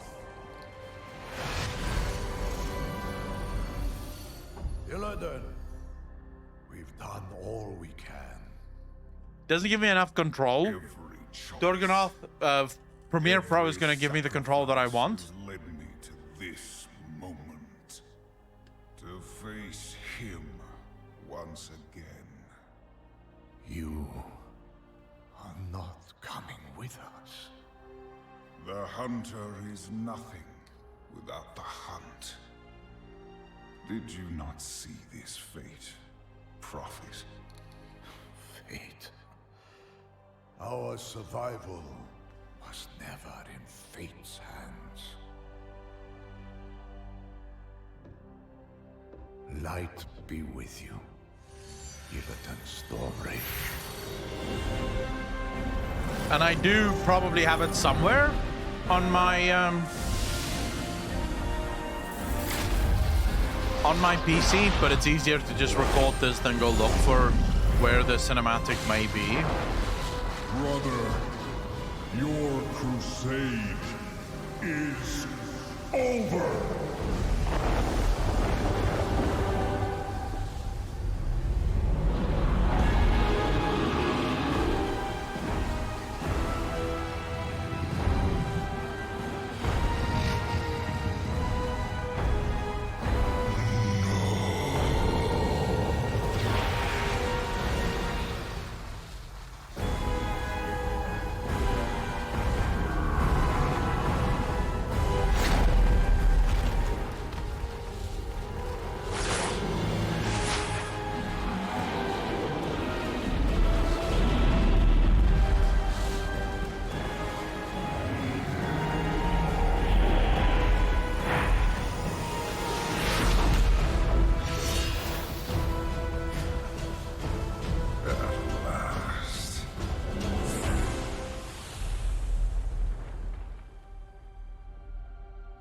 Alright, that's good enough, I think.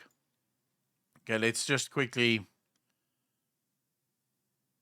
The fuck? Let's go back. Let's open this. Let's see. Small compared to Sargeras? Well, Sargeras cleaved a planet in half. So the size of Titans is massive. And I have a feeling they can actually increase their own size if needs be. They can make themselves bigger or smaller depending on the need.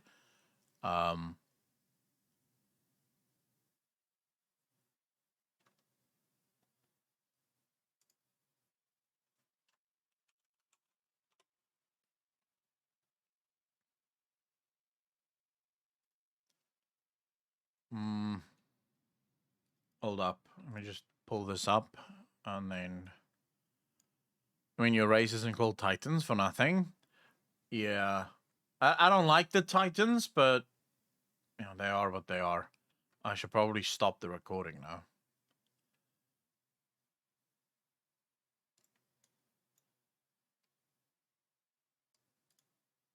Alright, here we go. So what the fuck will happen when Azeroth wakes up?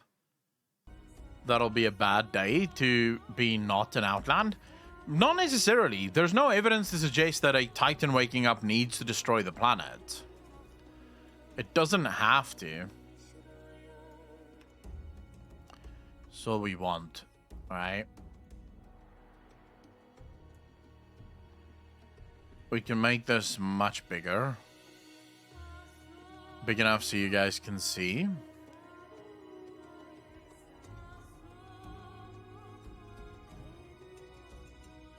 I'm probably going to go into this view because I think you'll be able to see better with this view, right? See, here we can go frame by frame now.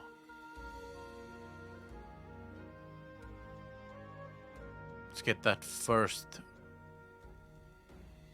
Okay, so let's look at this. So this is the first frame. Can you see anything that makes any fucking sense? Would that be Kalimdor? Based on where he's standing, that landmass must be Kalimdor, no?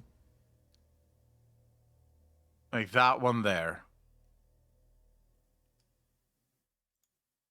Can I draw? Not really. Fuck. I was hoping I could draw on this quickly. What is that for land by his hand? You see, but that's exactly what I'm saying. So you have that landmass, which would be Kalimdor. Then you have this landmass of a year, which I don't know what that is. You have another landmass of a year that I don't know what the fuck that is either. But okay, let's keep going.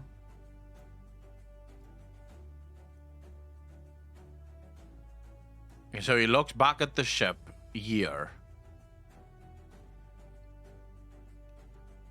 West of Kalimdor is EK, and east of EK is Kalimdor, like east of Japan is America. It all depends on how are we looking at the world here. Like, what is the angle through which we're looking at here?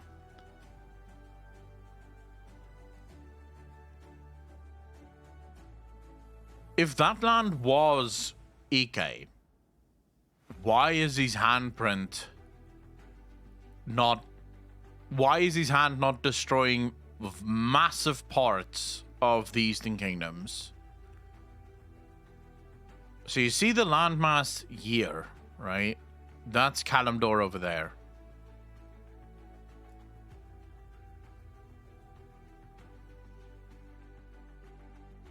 So Kalimdor sits over here.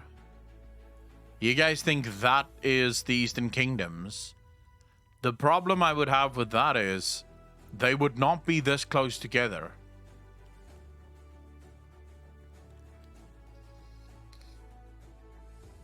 They would not be this close together. Can't be Northrend. Aragast, look at this. So there you have part of Kalimdor, right? Where my mouse is now. There you have a part of Kalimdor. How would Northrend sit literally right to the right of that? That'd make no sense. Northrend is not there in relation to where Kalimdor is. Northrend is up. It's Or even if he's facing the north, Northrend would be down. So Northrend would be there somewhere, not here. That makes no sense.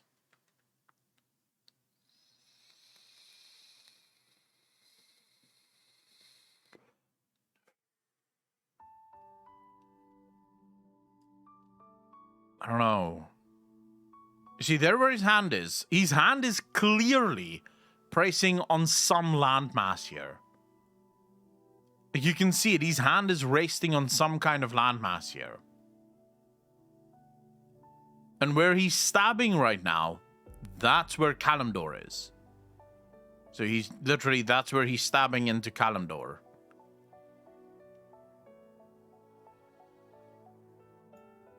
So what the fuck is this landmass? Or is he maybe facing Kalimdor like this?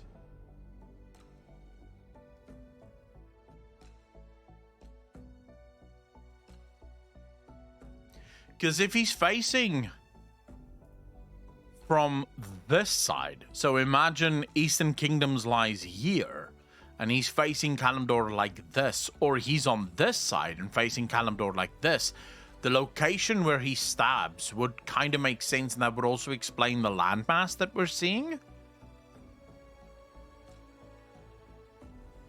Yeah, I mean, that's a whole different conversation, Dornagoth. Where is his handprint? It doesn't really matter which continent he pushed on. We should have seen that, right? You have a giant thing placing his hand on the continent. Someone should have lost a home. I mean, someone should have lost a fucking home.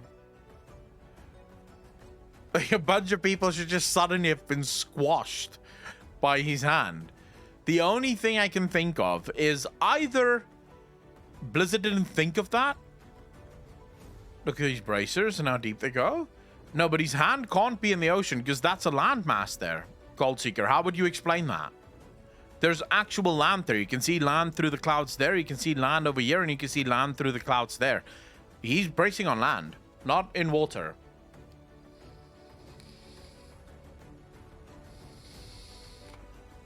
Dude, I don't think you can get insurance on Azeroth. Like, I don't think insurance is a thing on Azeroth, if I'm honest with you. Who the fuck would insure anyone on Azeroth? The amount of calamities that take place on this planet. There's no way. No one would take that chance. Goblins have insurance on their stuff? Yeah, but it's goblin insurance. It's meant to scam you.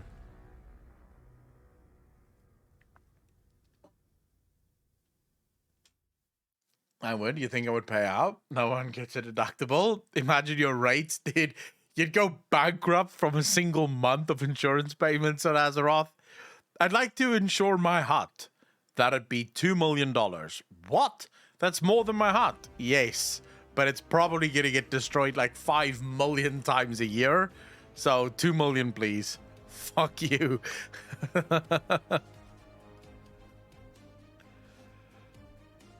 Imagine a raid boss wanting to take out life insurance in World of Warcraft. Oh, shit. See, this entire landmass baffles me. Would you like the Black Dragonflight Premium? Galliwix probably has several insurance NFT scams going. Dude, that's going to be Galliwix's next scheme in Tushabase, starting an insurance company. The real question is, how are the butchers of Azeroth keeping up with all the boar, world boar, and spider carcass constantly brought to them from the quest mobs? Argos, that's a good question. Although there's a lot of people that needs feeding.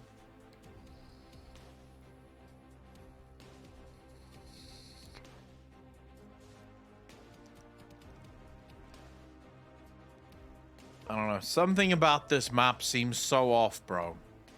Fun fact, there are insurances in 40k. Most of the time they never go into effect because the whole planet gets destroyed or the damages are higher than the fund's XD. Wait, really? Yeah. Dude, I just got to a very fucking sad part in the Dark Imperium. Like a proper sad pot in the Dark Imperium. I'm actually a little annoyed right now. I was reading this morning, and I actually put the book down due to being annoyed with the book. I was just like, well, fuck it. I'm not going to bed with this feelings in me. So I just put the book down. No, I have not, Apocalypse. I spent the entirety of the weekend watching The Hobbit, and now I started watching Lord of the Rings again. That's what I've been doing. I'll tell you guys in a second what scene.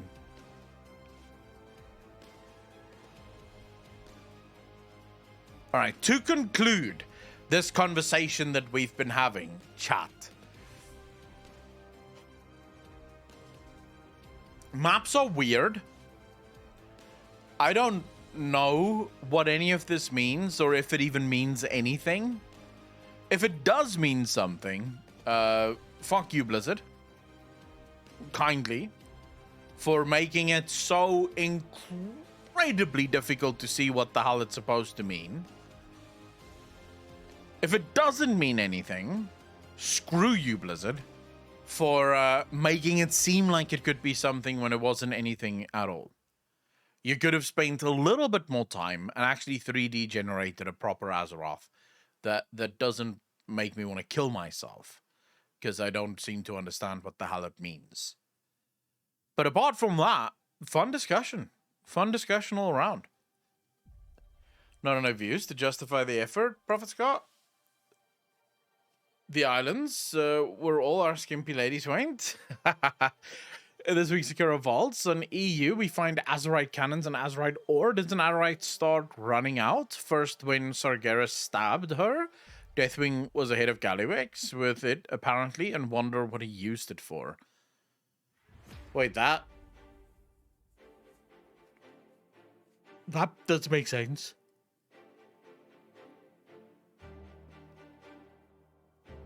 No, how can you... how can you find Azerite in the Sekiro Vaults?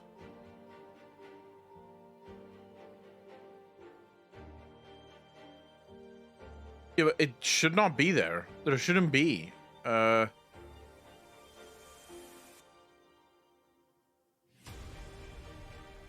No, but Kashmite, we have never had confirmation that Kashmite and Azerite is the same thing.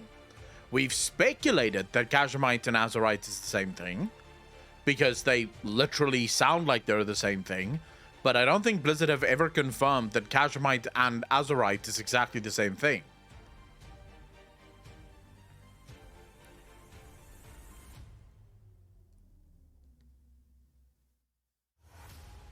Bro, Scott, this is... Okay, we're going to go into another conversation that we had ad nauseum in BFA. There's evidence that showcases that Kashmite and Azerite could be the same thing. Like what Apocalypse just said there, right? Gallywix's Cane has Kashmite on top of it, and it reacts... or it has Azerite on top of it, and it reacts exactly the same as Kashmite did. No, he has Kashmite on it, and as soon as the planet started bleeding, it changed color and it became Azerite. So that kind of confirms that Kashmite and Azerite are the same. But then we also have evidence that it's not the same because of the way Azerite is formed and where Azerite might be found and where Kashmite was found. There was a question that the two may not be the same because of the formation process of it. But we had this conversation for fucking weeks during BFA, trying to figure out if it may actually be the same. So wait, could it be that Kashmite and Azerite, but Azerite is not Kashmite?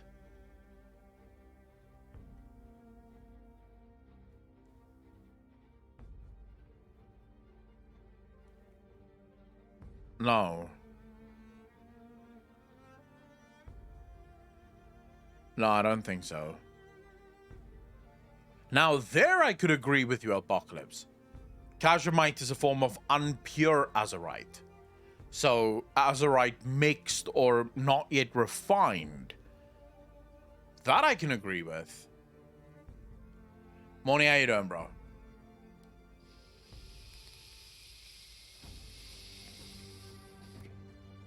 Okay. Oh, I'm willing to buy that. I'm willing to buy that theory then.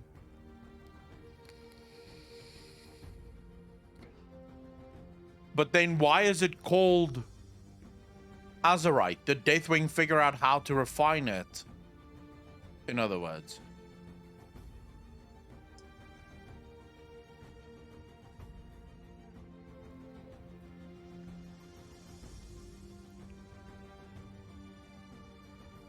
Is the smiley substance under my balls after a hard workout? Shit, Mads.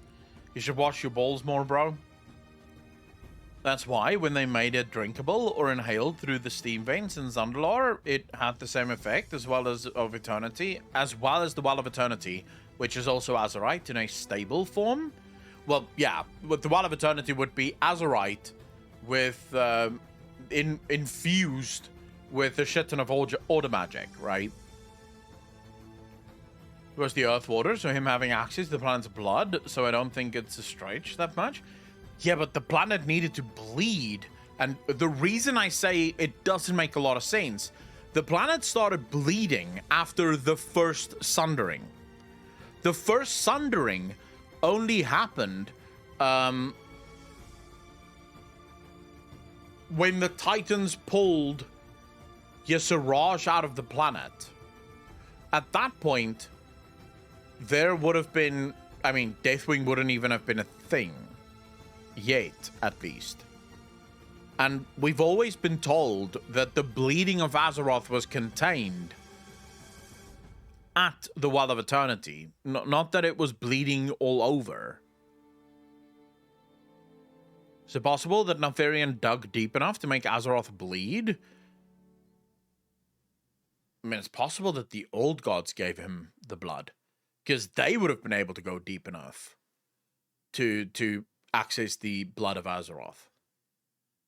I mean, that's even considering the fact, or that's even taking for granted that Azerite is indeed the blood of Azeroth. There's a very real chance that Azerite isn't the blood of Azeroth at all.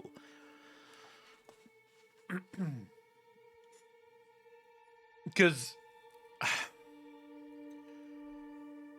I mean, there's actually quite a few things that's bothersome with Azerite. When they pulled Y'Shaarj out of the planet, it bled, like proper bleeding, like proper liquid. It bled, and it would not stop bleeding. And it wasn't until the Titans basically stabilized the wound with order magic that the water sort of returned to a stable state. But when Sargeras stabs Azeroth with a giant-ass fucking sword, there's no liquid blood that comes out. Instead, all we see is this Azerite, this mineral popping out of the earth.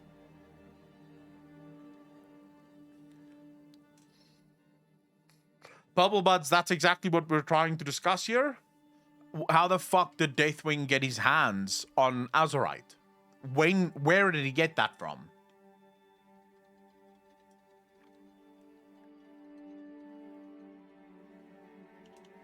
Like a liquid pools of that shit when you step in to get healed? I don't know. I don't think so. It can be gaseous and solidify on contact with air. Yeah, but then wouldn't that have done the exact same thing when they pulled Y'Shaarj out of the planet?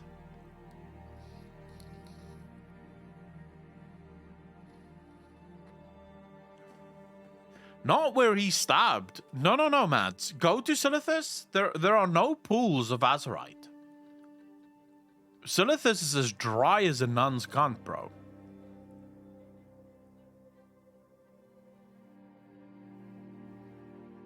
I agree, it seems to solidify. I've seen some Azerite pools in BFA. Where?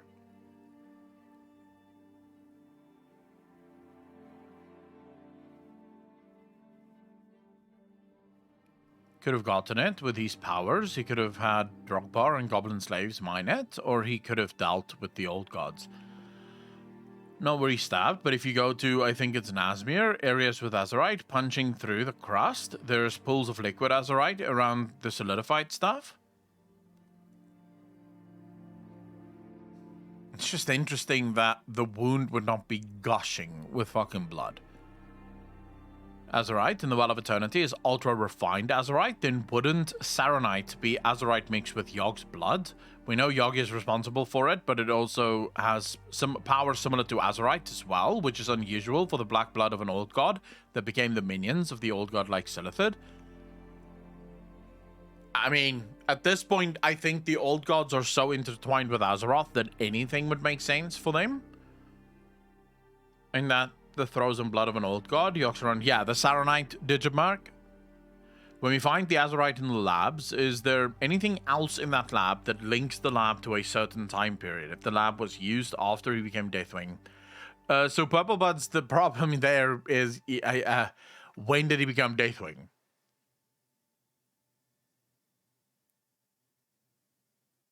That's the big question. If you can answer that, we can start discussing the time periods. Because we know that the dragons left the Dragon Isles, and the Dragon Isles was completely locked to the dragons around the time of the Second Sundering. When Azshara and the elves tried to summon Sargeras through the portal, through the Well of Eternity, and it imploded and caused the Second Sundering, this was when the dragons left the Dragon Isles to go and save Azeroth. So it was around that time that the dragons would have left. So this gives us at least a loose idea. Because after that, he would not have been able to go there. It would have been locked to him. So whatever he found, it would have been before that moment.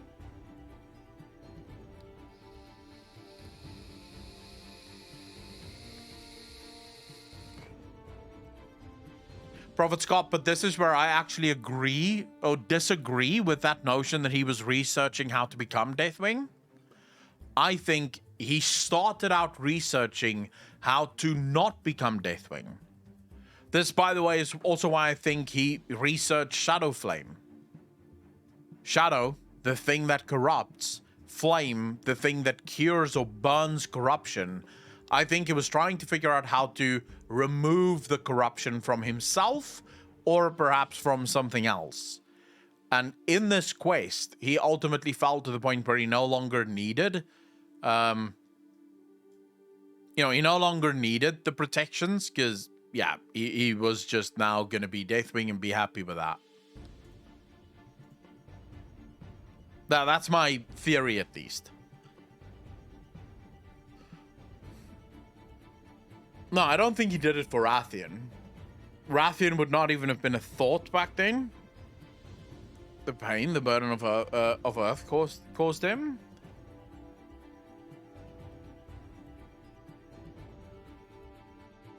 Like a madman with the mental plates was becoming Deathwing, but that wasn't his intention.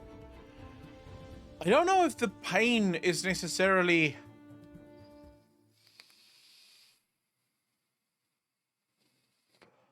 Because there would not have been a way for him to stop the pain. That was just part and parcel of what he was. He would never have been...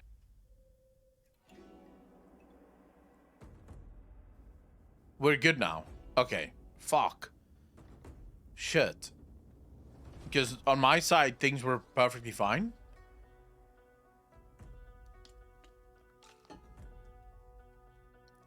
Okay, so you guys asked me about the part in the book. So right now, I'm reading through the Dark Imperium Plague War. And right towards the end of the book, things start to get, let's just say, it's no longer fun. Everything was going well until I reached the chapter, what's it called again? A Hero Vanquished. this is where I started to get really, really angry with the book. Because a Hero Vanquished basically sees... I wouldn't say he was one of my favorite Astartes. Or Primaris Astartes, really. But he was kind of cool. You know, and he... Well, I think he may have died. He's called Justinian. Justinian is a Primaris that joined the Nova Marines. And they're basically fighting on Galatan, which is a giant spaceship. And I mean giant spaceship. Now, Typhus, the Herald of Nurgle, is basically attacking Galatan with everything in him. And ultimately, they lose that battle. At least it seems like they lose that battle. I still have a little bit left, as you can see there. There's like a small part of the book. I'll read this in the morning. And then I'll find out if I'm going to read Godblight or if this is the end. Because I'm telling you now, if Typhus wins the battle on Galatan, I may need a month break before I return to the Dark Imperium. Yeah, fuck Typhus, man. Man, there is a part in Godblight that you will hate. I don't know. Like, there's a few parts that I hate, bro. I have Godblight gear. Look at the art on this book. Just look at that art, bro. Godblight. Fucking Mortarion, man. I hate Mortarion. It's amazing. It changes everything. Yeah. I will. I mean, I love the books. Don't get me wrong. I love these books, but I do get annoyed at them. Like, very annoyed. Because I hate... So, in terms of things that I fucking despise, the thing I hate most is when normal humans die. Because their deaths are never nice. Their deaths are always incredibly brutal. And you can't help but feel incredibly sad for the mortals of the Dark Imperium or of the Imperium. Because their lives are already super shit. And yet, they just keep going.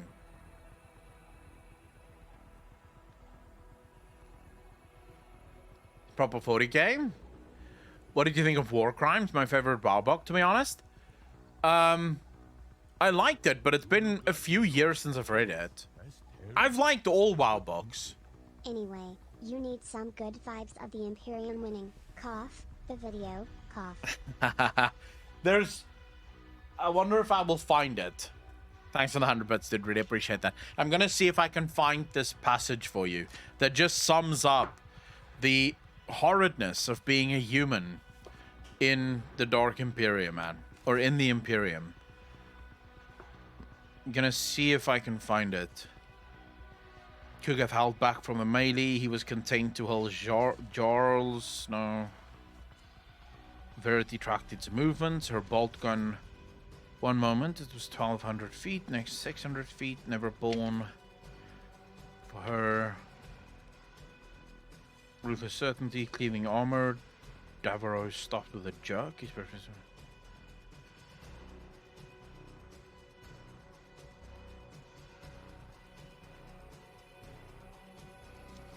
You know, that's a different sad part, but that's not the sad part that I want to read you. Is it this one? It's all light on Septicus aside on the battlefield. It was of a different quality. It might have been this one. Does Snorkel's boons, displacement reaction, punch the hollow, the ruby laser, Plague Guard cometh. Morning broke, most unwell. The wayface sun crawling into the skylight. God's wrath waded through the fog that had banked higher and higher through the night to lower topped. Holy shit. Actually, if you want to see normal humans winning a bit, read Gaunt's Ghosts. It is amazing. One of the best Warhammer series ever written. It's about a guard regiment full of stealth specialists who avenge the death of their world. You look like you've lost some weight. That's terrible. Dude, thanks for the 300 bits, man. Really appreciate that. Thank you, thank you, thank you. Okay, so listen to this, right? It's about a guard regiment full of stealth So, specialists who avenge the death to of give their you a lord. little bit of backstory, Iolanthe seems to be a sister of battle. Not a sister of silence, a sister of battle. From what I understand. Now, Iolanthe is trying to...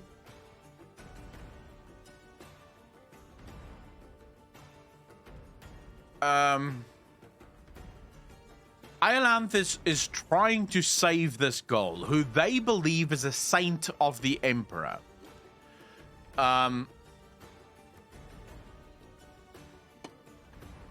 But Guilliman won't let this girl go because they don't trust that this girl is indeed a saint. They think this girl may actually be part of the warp. I'm trying to think. More expansion followed. Bolters, he said incredulously, but he already knew who was coming. Wait here, said the Space Marine.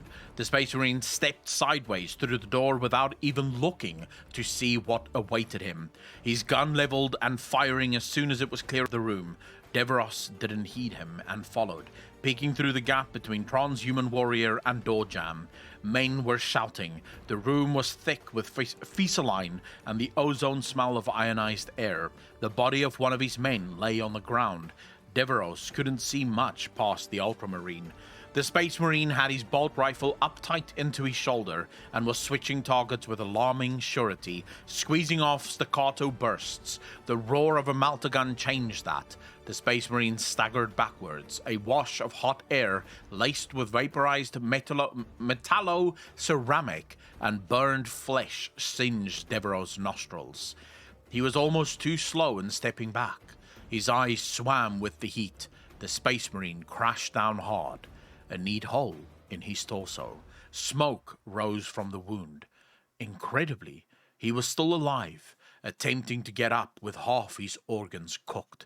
A hail of bolts slammed into the Space Marine, breaking his armor and detonating in his flesh. Fragments of metal peppered Deveros' leg. It hurt, but he had been injured worse than that before, and he drew his last pistol on the woman advancing down the corridor. He didn't waver, even when they paused to finish off his men. Iolanthe emerged from the gunsmoke. Put the gun down, she said.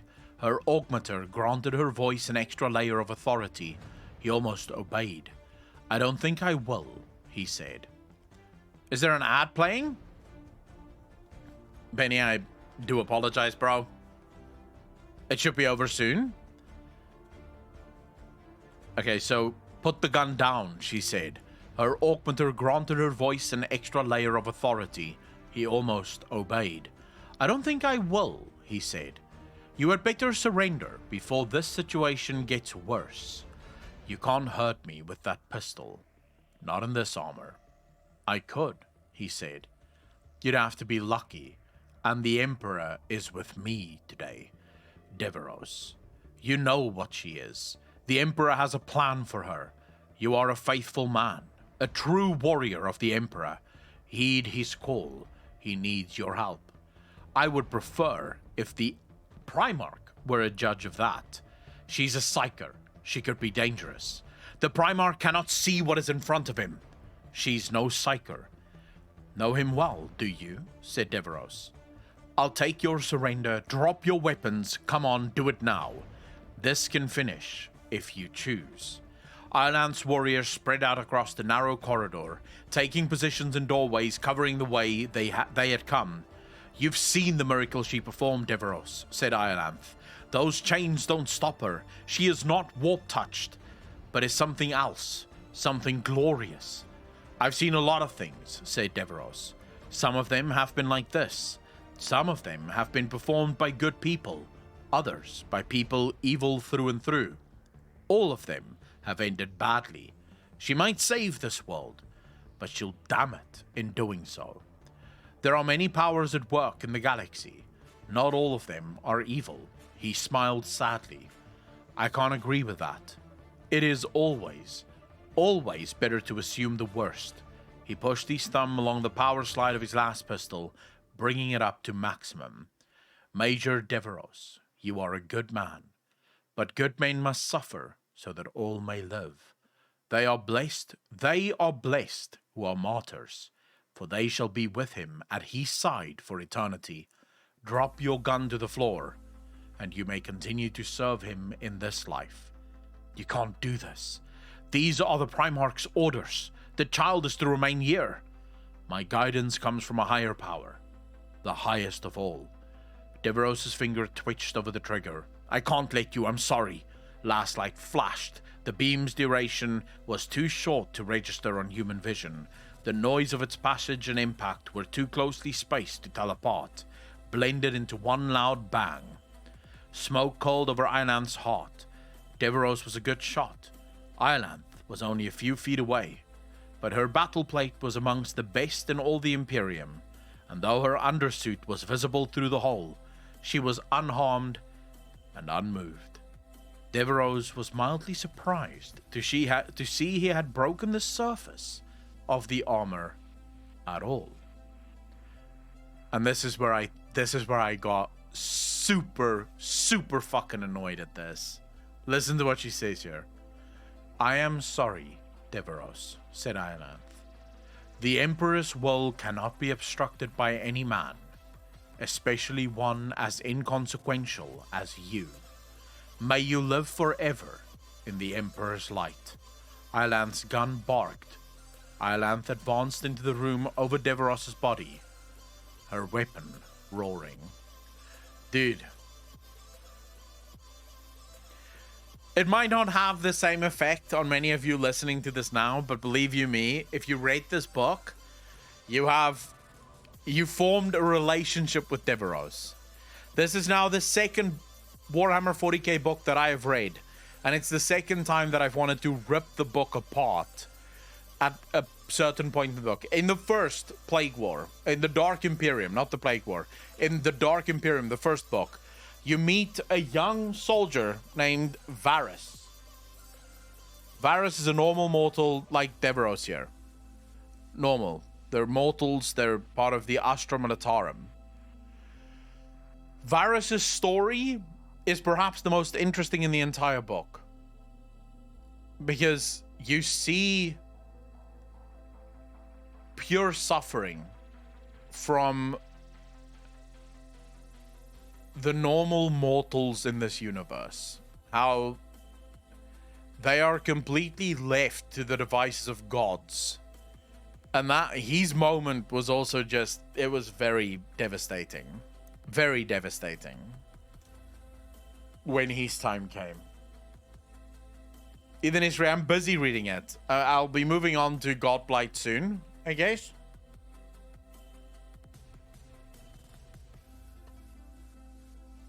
I even got in this book, Ilanth finally explains what the Emperor Protects means. It's actually, dude, the way these books are written is just so next level, man. I've heard parts of Godblight, it's sick. I can't wait to get into Godblight. But in the Plague War, the Emperor Protects, most mortals believe Emperor Protects means that the Emperor protects them. When in reality, the Emperor, this is how the Inquisitors, as well as the sort of hierarchy of the Imperium, this is how they justify killing thousands of mortals. The Emperor Protects means that the Emperor protects mankind. And so, the way they view it, the hierarchy of the Imperium, if they had to kill 1 billion to save 10 billion, they'd gladly kill 1 billion. It wouldn't even, they don't even give a shit. Doing 1v1 against a bloodthirster of Khorne. Both die. Both die. Nice. Sigmar saves, even if it means saving the planet from you. Yeah, I don't know who Sigmar is. I've heard tales of Sigmar, but I don't know who that is. I've never learnt about Sigmar, but I can tell you, Do we have people in here that isn't part of, like, that don't know anything about Warhammer? We must have people in chat that know nothing of Warhammer, right?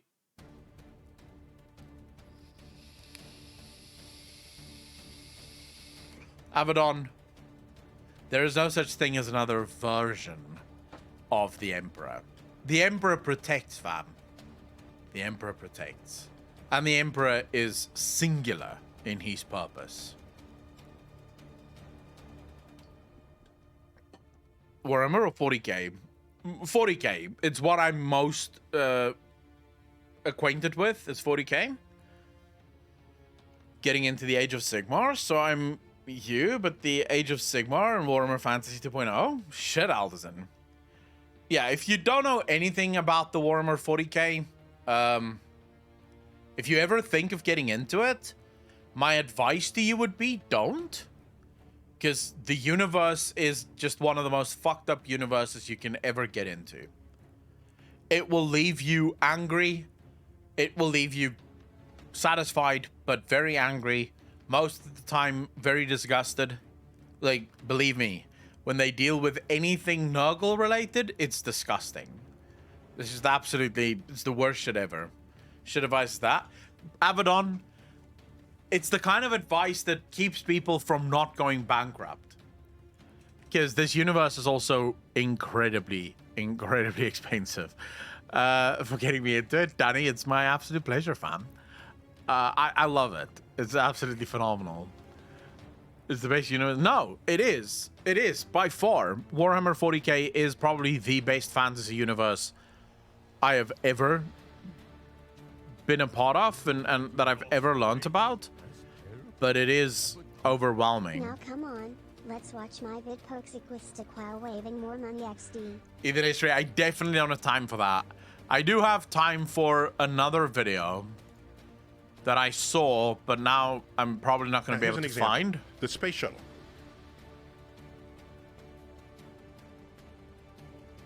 Yeah, I have time for one video before I have to go. I have a fucking video to work on, boys. And I wanted to watch this before the stream started already. So, let's go. G'day guys and gal. While the Primarchs are often the big boys of each legion, gobbling up the glory like absolute ego goblins, some Astartes stood out as legends in their own right, sometimes embodying the legion better than their Primarch ever could, or in some circumstance, exceeding their Primarch's own greatness. The most notable of these Space Marines were the first captains of each legion, second only to their Primarch. These warriors often I would say an example of this would be Typhus. Typhus clearly outranks Mortarion as far as Nurgle's favorites go.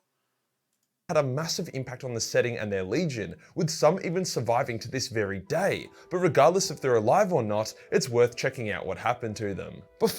Who's the first captain of of the Ultramarines? Have I met him? Sicarius. No.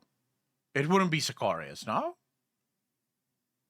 The original first captain would probably be dead at this point. I know Sicarius right now is very high up in the Ultramarine Corps. Natora, how you doing? Typhus believes he does. I am not so sure. Marnius Calgar, maybe? Oh. Some guy who is lost during the heresy, but emerges later. Oh, okay. Before we get started, as we approach 500,000 subscribers, god damn that sounds crazy to say out loud. I'm preparing for the 500k merch drop and it's gearing up to be the best by far. However, that is still a couple months away and we actually currently already have merch available. A sexy big ass desk pad, a cute little beer holder to keep the wheaty nectar cool, a protein shaker for obvious reasons, and a 20 pack of dice, which surprisingly is the worst selling item out of all of them. Does nobody fucking play Warhammer? The dice are priced at half the price of what GW sells and it's the exact same thing. There is also magnets and stickers available. We are down to the last 96 items. The problem with dice, the reason I would probably never start selling dice most people that buy dice, it's a collector's edition, right? So normally you want the official stuff because it's part of your collection. If you're going to play Warhammer, you want the official Warhammer stuff because it's part of your collection. It's sort of like a mark of honor. You know, look at me. Items of the One of Everything bundle. That bundle being exactly how it sounds while slapping a nice discount on top of it. And this merch drop will never be restocked again, like ever. There will never be any of these products and any of these designs ever again. So if you want to be one of the few people to get a piece of these very practical and well-priced items, like the merch profit margins are shit, I only really do these drops because it's fun and gives me another way to connect with you guys and gal, then the link to buy something is below. Today we'll go over the fate or the current whereabouts of each of the original Legion's first captains. Let's get into it. We will start with the Dark Angels because First Legion, Best Primarch. It's just science. Annoyingly, the Dark Boys are one of the only legions without a clear first captain, as their command structure is deliberately murky to make it extremely difficult to infiltrate or assassinate their leaders. The closest thing we probably got was Luther, the Lion's Second, but Luther was banished from the Legion pretty early on for being a power-hungry shithead. You could argue his replacement was Corswain, but due to the funky leadership structure, Corswain was often outranked by unnamed Dark Angels. However, he had the Lion's favor. It's unclear what happened to...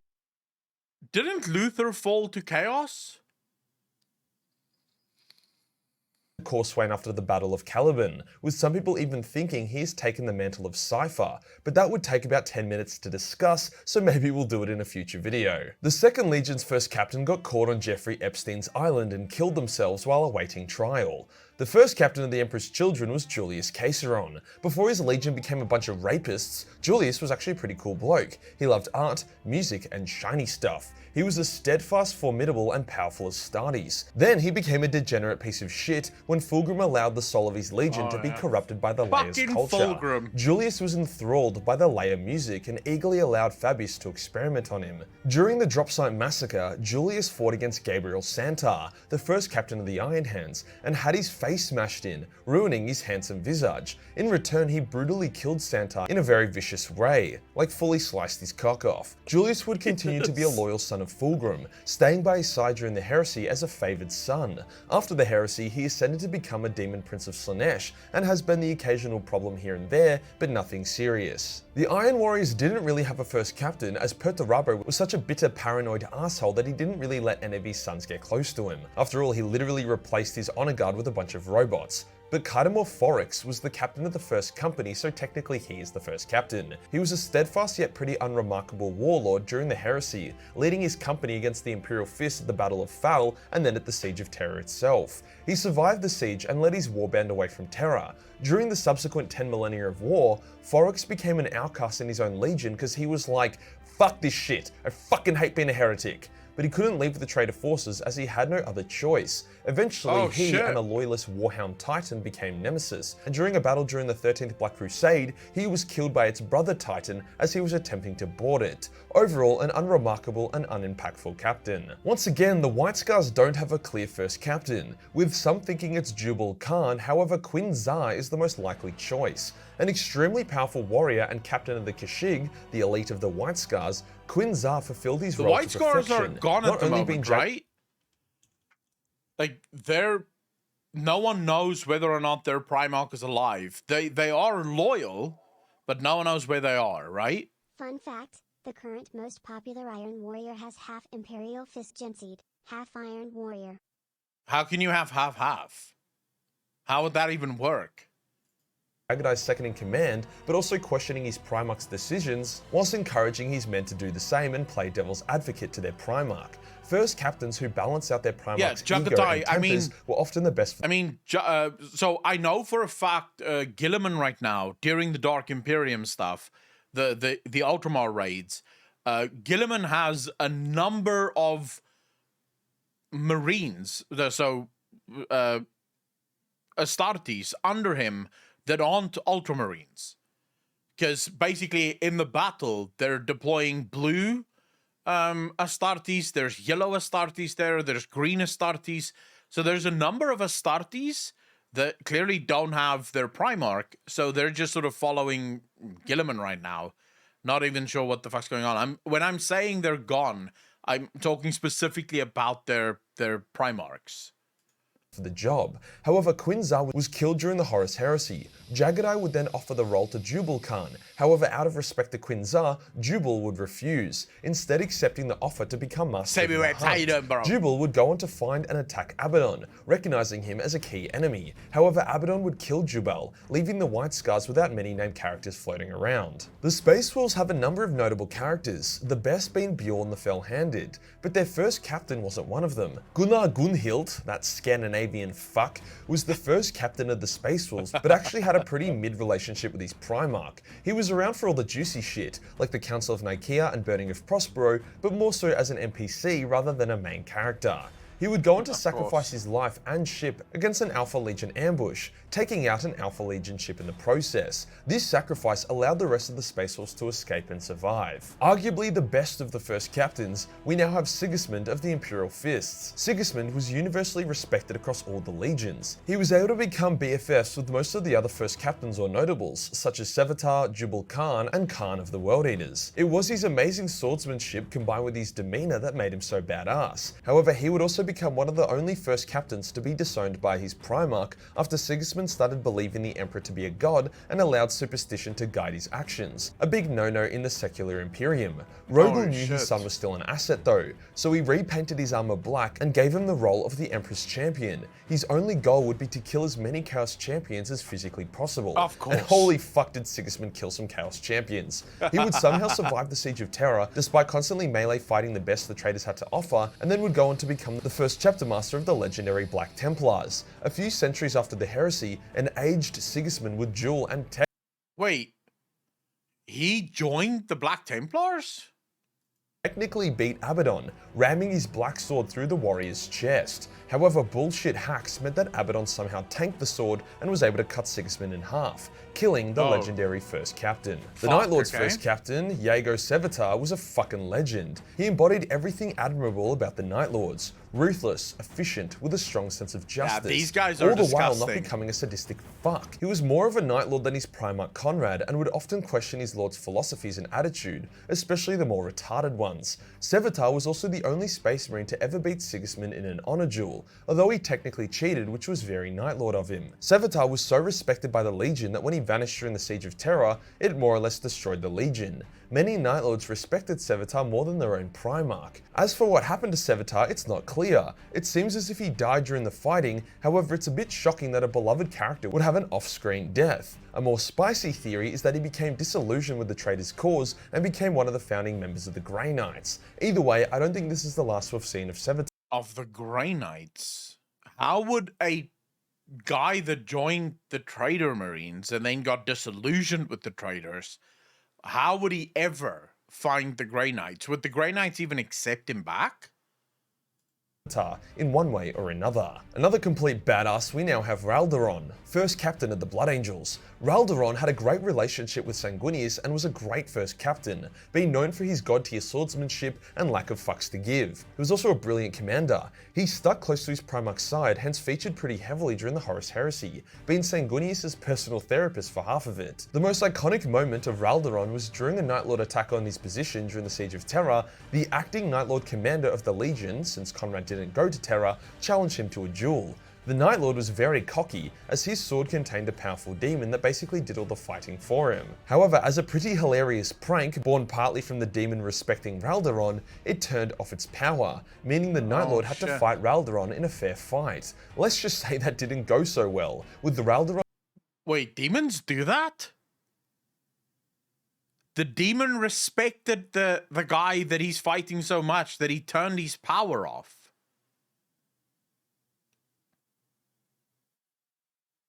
That's strange. Very undemon-like. Demons do that a lot. I know in the during the fight for Parmenia, the demons don't want to come anywhere close to Guilliman. And they also...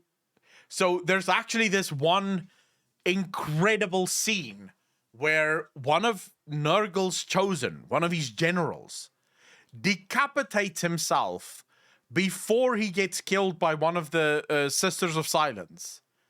He's busy losing the fight against the Sister of Silence and just decides to cut his own fucking head off before the Sister of Silence can kill him, because if a demon gets killed by a Sister of Silence, it's permadeath. They literally just dissolve you into nothingness.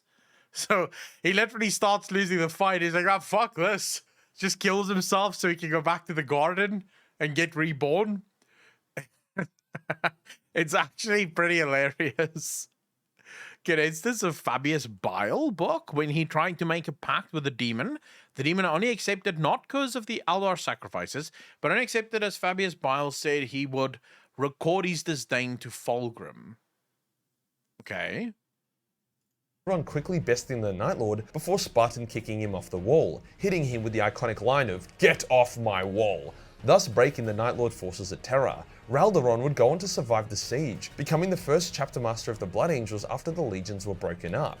It's not clear what happened to him after, but I assume he had a solid career before eventually passing on the mantle. The fate of the Iron Hand's first captain is actually quite sad. Gabriel Santa was a legend, an awesome character, warrior, and a genuine friend of Ferrus Manus. He had all the makings of a legendary character in the same league as Sigismund and Raldoron. However, during the Dropsite Massacre, he was killed by the first captain of the Emperor's Children. Not even in a particularly honourable way. Gabriel had bested Julius and was about to deal the death blow, but due to the gifts of Slaanesh, Julius was able to cut up through Gabriel's groin and kill the legendary first captain. Moments later, Ferrus Manus would be killed as well. At least the brothers died together. While it does suck that Gabriel died so early, it was an impactful start to the heresy. The 11th Legion's first captain went to jail in Romania for human trafficking, where he fought and was then killed by the Matrix. Although Khan is the big dick daddy of the World Eaters Legion, he was only the 8th company captain, although being Angron's equerry did make him a technical second in command. The real first captain was never actually named, since Angron killed him in a fit of rage when the Primarch was first found by the Emperor. Sounds like Angron. Angron actually killed most of the World Eater command, leaving the Legion a bit fucked if that wasn't obvious. The first company of the World Eaters, the Devourers, were a sad joke in the Legion, as they were supposed to be Angron's honor guard, but they could never keep up with him, resulting in Angron despising them. So whoever was captain of the Devourers was technically first captain, but no one gave a shit, and the role was probably changed multiple times as the Devourers would get slaughtered attempting to keep up with Angron. The Ultramarines' first captain was Marius Gage, one of the first Space Marines to ever become an Ultramarine. Marius proved to be a competent and steadfast first captain, however he wouldn't really pop up much until the Heresy, when the Wordbearers first attacked Calth in an attempt to wipe out the Ultramarines' Legion. Marius was on the Gage, Mr. Demoria. Of the Macragge's honor, their capital ship, when Lorgar used Warp Spaghetti to blow it up, seriously wounding Marius in the process. To make things worse, a demon then bit off Marius's hand. However, the Giga Chad didn't hear no bell, and would fight to clear his ship of demonic taint before redirecting his forces. As Corpheron attempted to escape from Calth, Marius followed him into the warp, hell-bent on killing the fucking pedophile. After some hectic cat and mouse, Marius was able to destroy the ship, with Corpheron escaping, which is annoying. I would love to see that piece of shit dead. However, his own ship, the Macragge's Honor, was seriously damaged. It took fucking ages, but Marius was able to guide the ship back to real space, missing the entire Horus Heresy in the process. Marius would go on to become the first chapter master of the Ultramarines, but we don't know how he eventually died. The Death Guard's first captain is Typhus, and holy shit did he suck. Typhus had been orchestrating the Death Guard's fall to Nurgle from day one. He didn't give a shit about Mortarion and simply manipulated his Primarch to eventually become trapped in Nurgle's realm and forced to embrace the Plague God. As soon as he could, Typhus then abandoned his Primarch to form his own warbands with his own objectives. Overall, probably the shittiest first captain there is. Wait, but so Typhus was never loyal?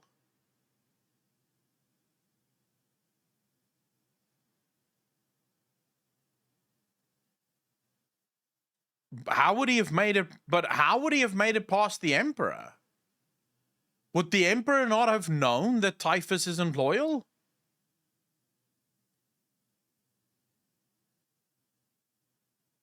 Was it twat from the start? Yeah, I hate Typhus now. He was always a cunt, one of the first to fall. He was conspiring with Erebus, like Corpheron and Erebus. The Emperor probably never met Typhus.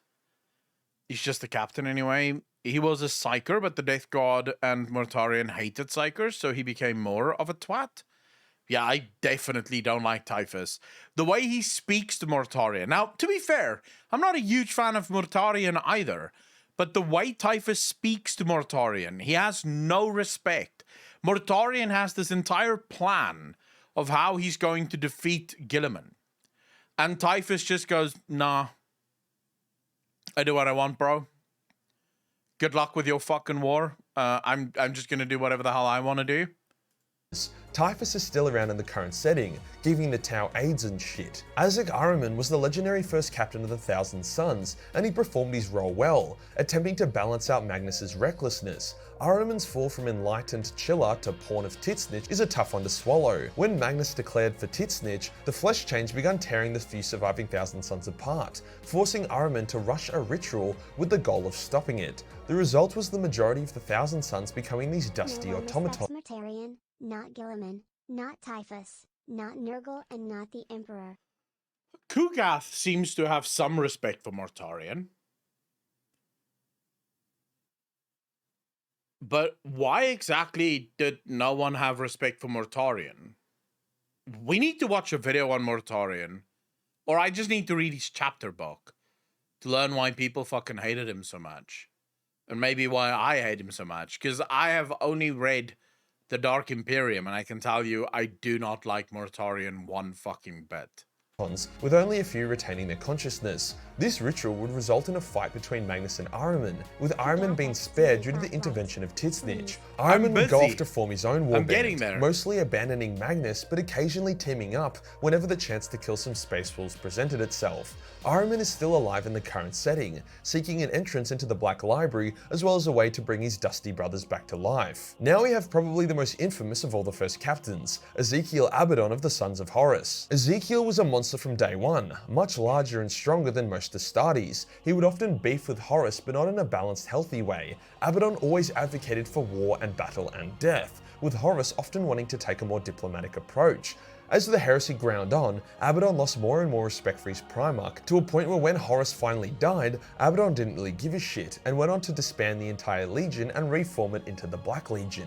He even killed a clone of Horus. Dude did not like his daddy. As leader of the Black Legion, Abaddon would become the next Warmaster of Chaos, leading 13 Black Crusades against the Imperium and finally breaking Cadia, tearing the galaxy in half. Abaddon is still one of the main antagonists of the setting, but with so many bad guys doing wild shit everywhere, he's struggling to get into the limelight. Khor Pharaon was the first captain of the Wordbearers, and I'm still pissed off he's alive. Like seriously GW, kill this fucker off. Khor was actually the adoptive father of Lorgar and abused the shit out of his son during Lorgar's growing years. After joining the Legion, Khor would conspire with Erebus to turn Lorgar to chaos, thus making him one of the architects of the Horus Heresy.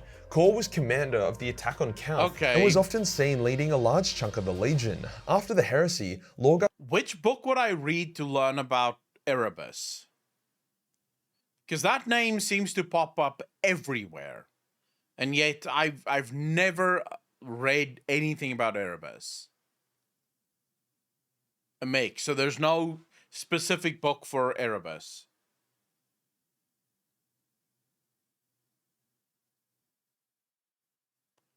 You learn a lot about him from the Horus Heresy books, 3 first books in Horus Heresy. So I basically just need to make it through the first 3, like, the first 3 books of the Horus Heresy. This is not a joke. Khor Pharaon lashed him and beat him a lot. Lorgar was abused. But Lorgar was the Primarch. How the fuck did the Primarch... Oh, I remember now. He was actually... Never mind. I remember. When Lorgar became the Primarch, he chose his stepfather to be his first captain. But the stepfather never wanted to serve Lorgar. And that's why he basically conspired to become a fucking maniac, as it were.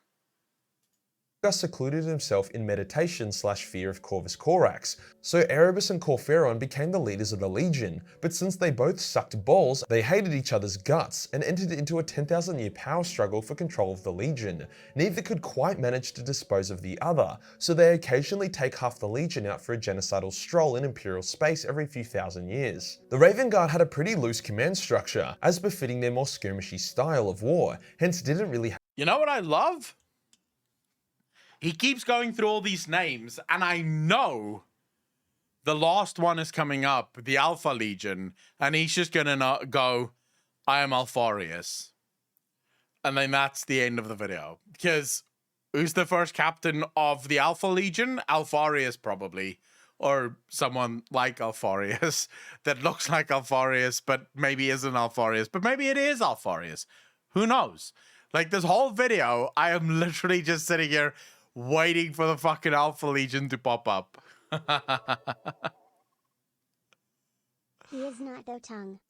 Have a first captain, especially when 90% of the Legion was killed on Isvan. You could say that the brothers Bran and Agapito became the joint first captain, but that wouldn't really be that accurate either. The legendary Sharrokin was captain of the 66th Company, so despite being a mega badass worthy of his own video, he also doesn't count. The Salamander's first captain was Artellus Numion, and holy shit, he was definitely the first captain. Not only did he lead the Fire Drakes, which is the first company, but he was also the Primarch's Equerry and also commander of the Pyre Guard, the honor guard of Vulcan. Fortunately, he survived the drop site massacre and would go on to become the leader of the Legion in Vulcan's absence. After a fuckload of tomfoolery, where it seemed Vulcan actually did die, Numenor and the remaining 800 Salamanders put Vulcan to rest and gave him proper burial rites. However, this didn't give Numenor the closure he sought. Hence, in a fit of desperate hope and potential madness, he jumped into the volcano that Vulcan was placed in, potentially triggering the resurrection of his Primarch. R.I.P. Numenor. And finally, the Alpha Legion's first captain was Alfarius. This is a lie. It was actually Ingo Petch, who had introduced himself as Alfarius multiple times and even got surgery to look like Alfarius, so the confusion is understandable. It was Ingo who suggested making the entire Legion look like Alfarius to be able to confuse the shit out of everyone. Ingo would often impersonate Alfarius, being trusted by the Primarch twins to do a good job of it. Ingo would fight alongside the Alpha Legion against the Imperials. How do you... So... Primarchs are about double the size of normal Astartes. So what kind of surgery could you possibly get that will increase your size by double? You have to be about twice as tall. A normal Astartes is about, what, between 6 and 8 meters long, tall? The Primaris is a little bit taller, right? Alfarius is small. How small could he be? He's a fucking Primarch still. The rest of the Alpha Legion are bigger than normal Astartes. Alfarius was about the same size as normal Space Marine. He wasn't as big. The smallest Primarch. He passes as a big Astartes. I don't understand how that could be, because all of the other Primarchs are super tall, and then you just have this one really short guy that, you know, somehow has to make it work. But in a confusing twist of fate, would have his hypno trigger of Xenophon activated, thus making him loyal to the Emperor. However, a witch would enslave his mind and activate his hypno trigger of Oranthus, which would make him ignore the heresy and focus on fighting chaos. After more confusing shit, he was left with a motion-activated mind stuck to him, meaning if he moved a muscle, he would die. He was last seen standing completely still under the Imperial Palace, waiting patiently for someone to come deactivate the mind. If you enjoyed the video and you want to support the channel, then buy the Major Kill merch. This is the last chance to pick up from this drop. Hit the subscribe button and hit the real subscribe button for more first content. Join the Discord for more memes and I'll see you in the next one. Peace. Yes, but Alfarius was never meant to be strong or anything. He is better as an infiltrator, so he was created to be small. See, I don't know if I necessarily agree with the whole they were created for specific things. Because it does appear as if they had a choice in that. Lionel Johnson, for example, specifically refused to have his Legion specialize in anything. But it was his refusal to do so. It wasn't like they couldn't specialize in something. It's just that he decided, no, we will be better as a jack of all trades rather than sort of like just the master of a single one. Input certain of his characteristics in each one. Yes, but Lion was designed as the exterminator.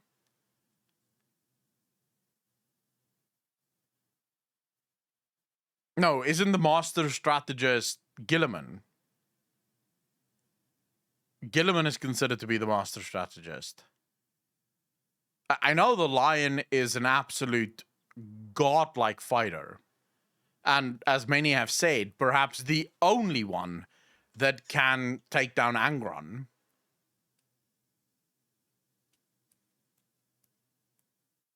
I know they were designed to fight together. The Emperor designed them to be the perfect army, and then of course half of them fucked off. Well, the Lion is more of a battle strategist. Lion is better at war strategy than Gilliman. Gilliman is a master of logistics, supply chains, governance, that kind of stuff. Interesting. No, Gilliman is the master logistics person and politician. The Lion would win any war against him. You think so? No, Gilliman is the master. I don't think so. I don't know if the Lion would just outright win against Gilliman. Mads, not entirely true. So Mortarion, for example, isn't a strategist either. Gilliman actually says this. So when Mortarion has this giant plan that he's sort of building for Gilliman, the plan itself actually surprises Gilliman because Mortarion was never like this. Mortarion never had a strategy. Mortarion's strategy was effectively big, strong, look at me, right? He wanted to prove to everyone how strong he was. So he would always do things to sort of showcase how strong he was.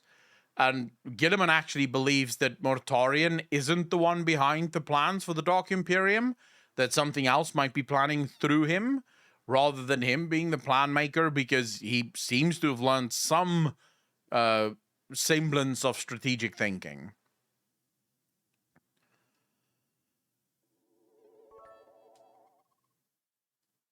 The Lion is explained in one book to look at a strategic map and know every possible thing that could happen and knew instinctively what to do. Nothing can surprise him because he instantly knows what to do to counter it. That was, I think, the second Archangel's book during the Horus Heresy. The thing that made me love the Lion, this was when I fell in love with the Lion.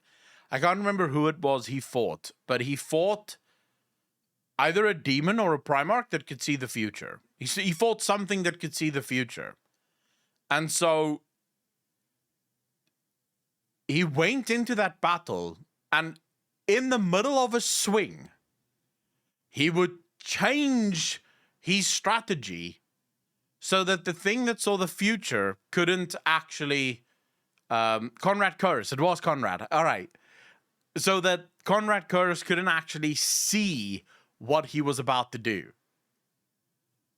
I mean, the amount of mental control you have to basically go into a fight with a plan and then change your plan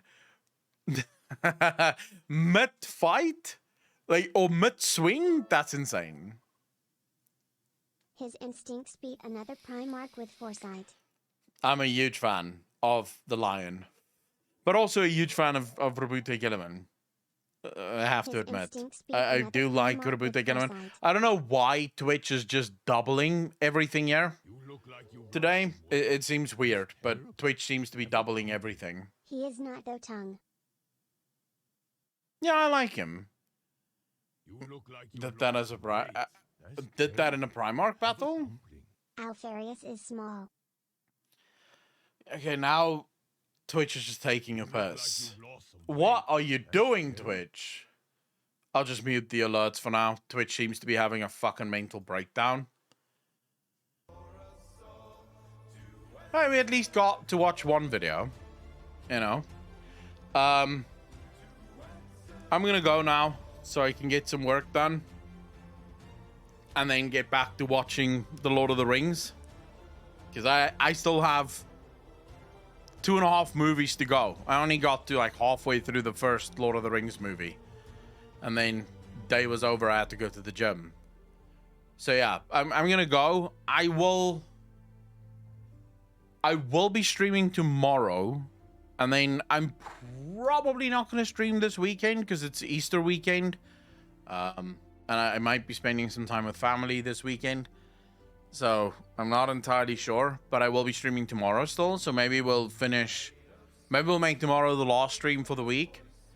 And then we'll be back on Monday. So there's not going to be a Q&A this week. We'll do the Q&A next week. We'll do like an extended Q&A, I think. No, Abaddon, we'll still do the Patreon podcast on Friday. So I'll get like a few hours for the Patreon podcast, but I don't think I'll have time for a full-blown stream, because if we do Q&A plus Patreon podcast, that's a good it's a full stream basically. So we'll do the Patreon podcast on Friday, but we won't do the Q&A this week. We'll do the Q&A next week. I will stream tomorrow. I can't say yet what I want to do tomorrow, because yesterday I wanted to play World of Warcraft today, and then when I went live today, I went, nah, I don't want to play WoW. Maybe I want to play WoW tomorrow. Maybe I don't want to play WoW tomorrow. The truth is, you're gonna have to tune in to find out. We may watch the video tomorrow, actually, Heathen History. I mean, you did bribe me, so maybe we'll start with your video tomorrow, and then after that we'll figure out what else to do. We'll see, right? Fans of React next stream, and don't forget to send that playthrough before the 8th if possible. Yeah, I won't forget Apocalypse. No, Marie, Heathen, I'll remind him. Yeah, I'll try my best. Anyways, ladies and gentlemen, I really appreciate all of you for coming out, for spending your evening with me. You will find, holy shit, Heathen History, 500 bits, dude. Really appreciate that. Thank you, brother. You'll find that I stream less now, and that really is by design. I'm spending a lot more time making YouTube videos than I did for the last 6 or 7 months. So I'm taking a lot more time trying to make proper YouTube videos and hopefully make good videos that you guys enjoy. So yeah, the not streaming thing is, the not streaming as much thing is by design. Maybe I'll come up with some kind of schedule at some point to do at least 3 streams a week. But right now, yeah, I kind of have to focus a lot more on YouTube. If we ever want to grow this streaming thing, YouTube is where that happens. You don't grow on Twitch. Sadly, you don't grow on Twitch. You have to grow on YouTube if you want to grow. So yeah, spending some time there trying to get that shit done and dusted. But yeah, I'll see you guys definitely tomorrow. I can't tell you yet what we're going to be doing. Can we start doing you laugh, you lose to grow his YouTube? Nah. I might do you laugh, you lose for Twitch, but I won't do it for YouTube. But I could do it for Twitch. Maybe we'll do a you laugh, you eat something disgusting or something hot or some shit like that, right? You laugh, you lose, and then you have to eat chilies or whatever. Maybe we'll do something like that in the future. I don't know yet. We'll decide. We'll come up with something. Because I do like those you laugh, you lose challenges. Mainly because I will pretty much always win. I have watched so many you laugh, you lose challenges, and I never laugh. Oh, I should sit there and watch the video. I'm like, oh yeah. That's fine. So maybe we'll do a you laugh, you lose challenge. And I won't end up eating any chilies. So that's good. Is a miserable cunt? No, it's just that the people that make those you laugh, you lose challenge videos tend to not know what's funny. If you want to make a good laugh, you lose challenge, you have to put people getting scared and people falling on ice. Like, that's the funniest shit ever. People slipping on ice, hands down, funniest thing you could ever see.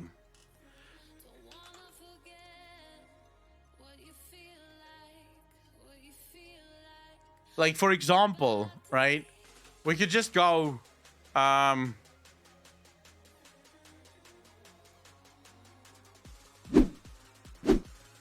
I don't even know if this is gonna be funny, but normally it's super funny.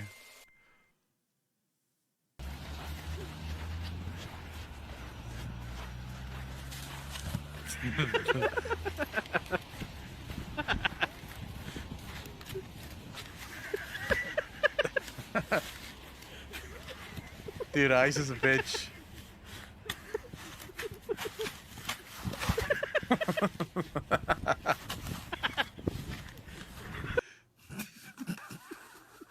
Wait, what the fuck is that? Oh shit! wait.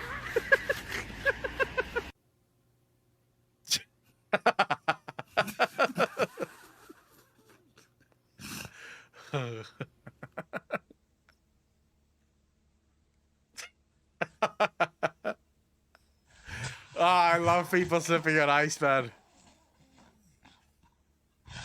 Do you just accept that, or is your day ruined?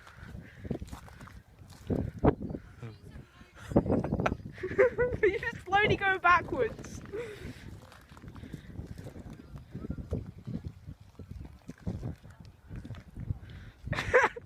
Oh, that guy's not going anywhere. Yeah.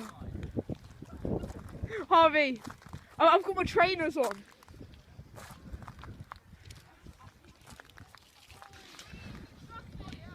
Yeah, I know. Well, how are some of the people walking and he's not making it? Come on, bro.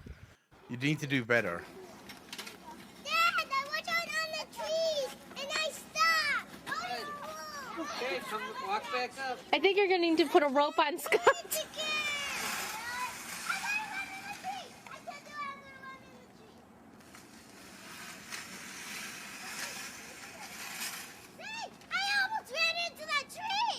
You gotta learn how to maneuver it. I can't.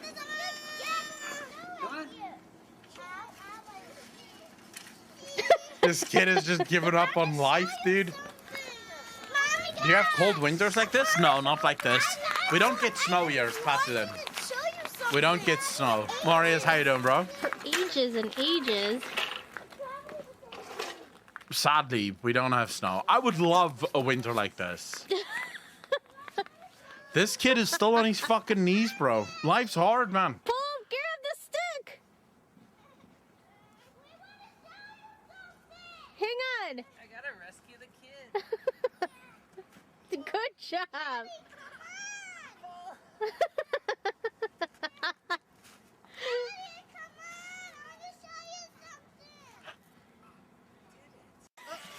Dude, this kid is still on his fucking knees. Like, how is life so hard for this child? Oh, this guy, please tell me something's gonna go wrong. He's just having fun.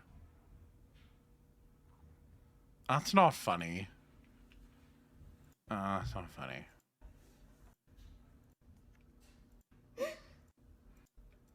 This is too long. It needs to be short clips of people fucking slipping. We're in Sighișoara, Romania, and Alex is struggling just to cross over because it's slippery. Okay, Alex, come on, hurry up, love. We gotta catch a train pretty soon. Okay, come on, you can walk. You can do it. You can do it. Come on, Alex, hurry up. Come on, just start walking. I'm not playing. I did it already, so you can walk across. You're not gonna fall, I promise you. Hurry up. Oh, God. Okay.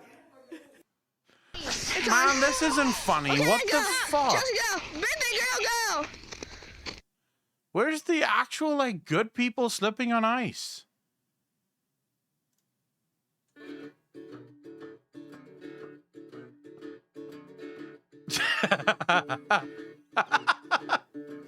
Oh, shit. Poor guy. Just wanted to get to his car.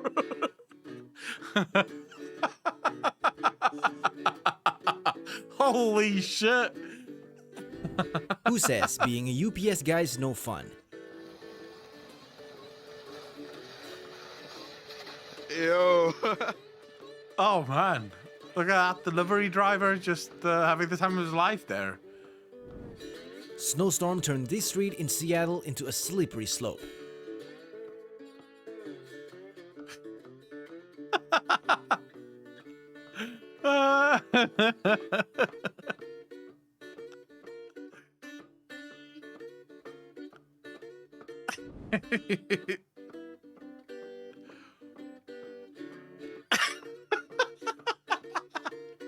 There she goes. Peace out, lady.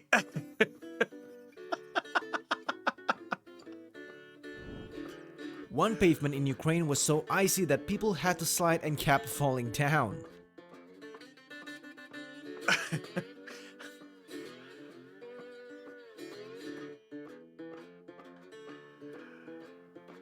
Come on, man.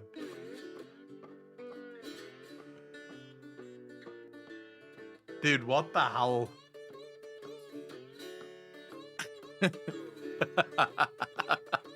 You're doing well. Just stay on your knees. Just walk up the street. When the icy road makes getting home hard, this guy just gives up and enjoyed the slide. Oh, well. I'm going somewhere, let's see. Oh, wow. I And love again, shit like this. icy roads just make getting home that much harder. Yeah, we watched this guy. He wasn't funny the first time. I don't want to see him again.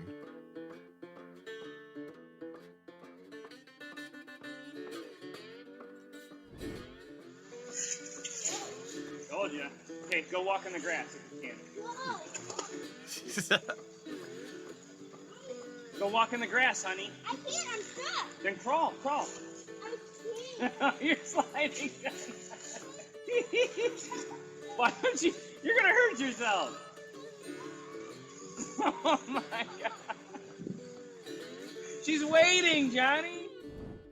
This lady hilariously struggles to get to her front door because of ice. We feel sorry for your struggle, miss. What do you do when this happens to your house? Like, how do you deal with this? How do you get the ice off of your, like, driveway?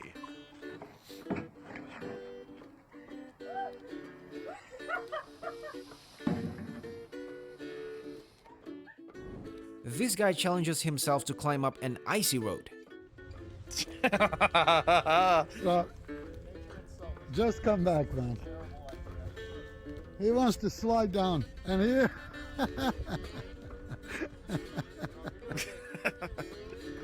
I love how all humans have the exact same instinct. The second they start slipping, you go stiff as fuck. Just stop moving, stop doing anything, just sort of like wait it out. It's like your brain just stops working. It's just like, well, fuck it. I can't compute this shit. So we'll just stay in this position until we get to a stop.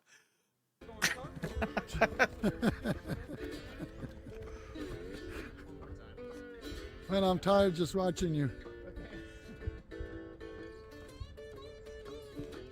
You're almost there, bro. Just keep going a little. Of course, he must regret about it. This is what happens when you try parking on an icy road. Oh, shit. Oh, shit. She's screaming her fucking head off. Like there's a murder. Oh, fuck. Oh, shit. Oh, fuck. Alright. He's good. But guys, please don't try this at home. Oh, shit. Don't forget, bicycles also slip on icy roads just like this one from Germany. Everything going wrong, man.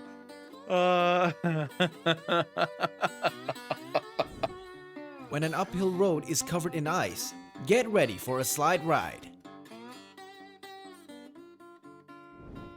A clever UPS delivery guy was trying to deliver a package to the customer by sliding it up the icy driveway. Okay. He ended up falling, but look at his little thumbs up at the end. What a dedicated worker. Wow. This man turned a frozen solid parking lot into a playground. They even played around with the purse like a hockey game without sticks. Oh no, my purse!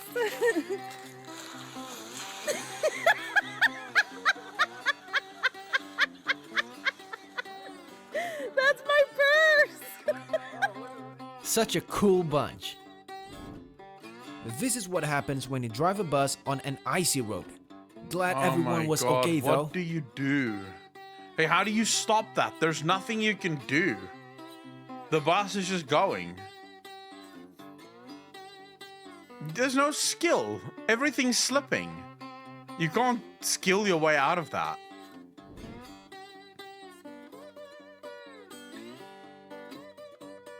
I mean, I would say leave the brakes immediately when that shit starts happening.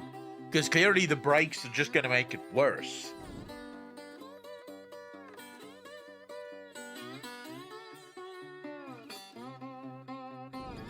This lady struggling to hike up an icy hill. No, though.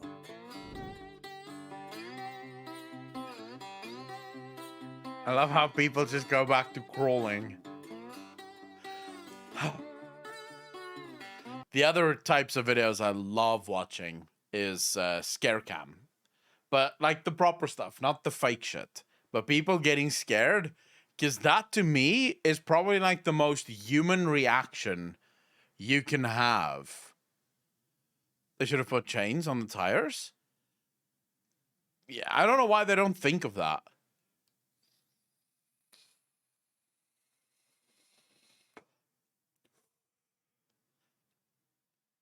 Perfectly good to know on the side of the road.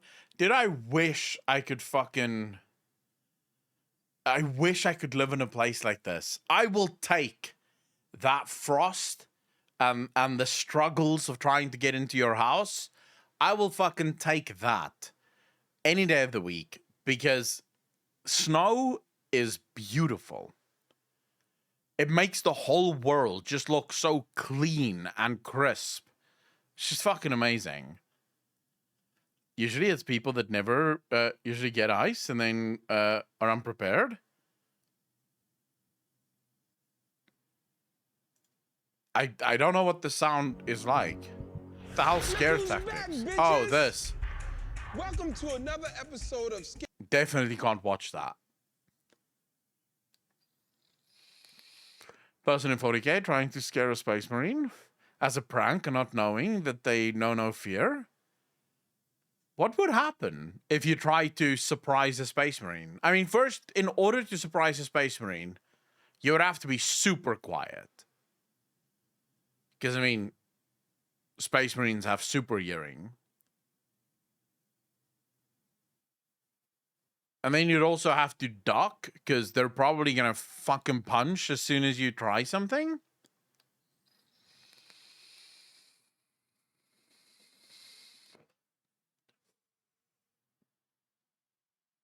Aldo surprised them all the time.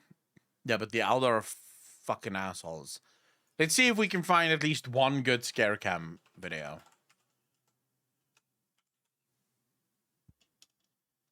See, the problem is just some of them are so fucking fake. So clearly fake. I hate when they're clearly fake. Usually the new ones. Because once people figured out that you can actually make money with this shit, it just became fucking terrible.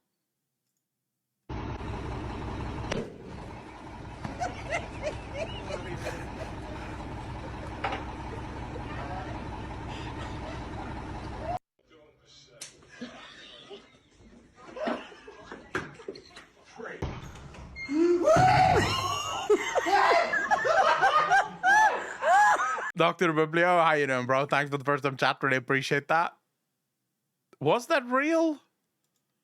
Do we think that was real?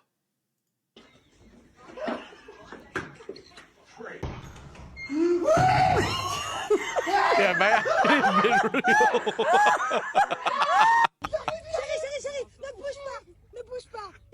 Oh, it's a fucking shark.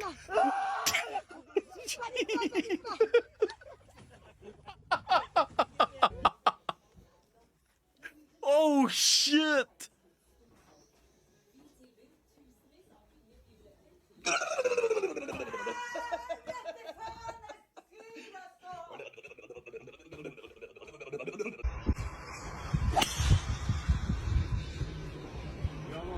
Oh god. What's up,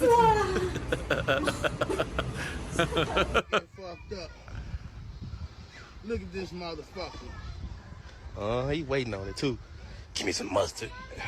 Ooh, wait. Is it good? Ooh.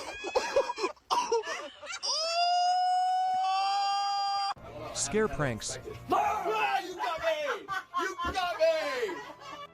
That looks fake. Just look at his little hands, please. Just look at his hands. just look at his hands here, please.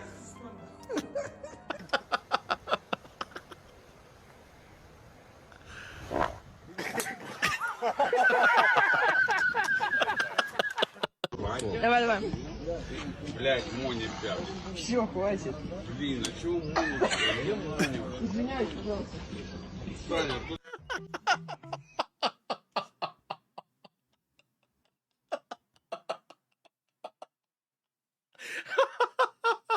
Okay, I have to admit, this might be my actual favorite thing in the world. Innocent bystanders getting fucked. So look at this lady, right, that's walking past there. This kid, right, wants to catch this in his mouth. Not a problem.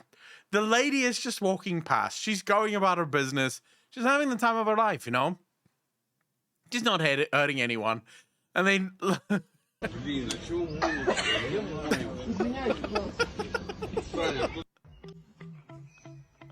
Oh, that's amazing.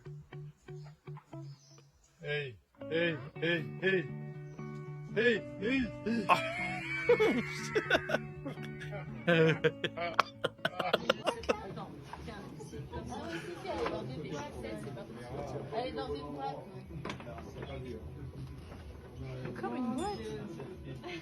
What's in there? He's just 6 symbols.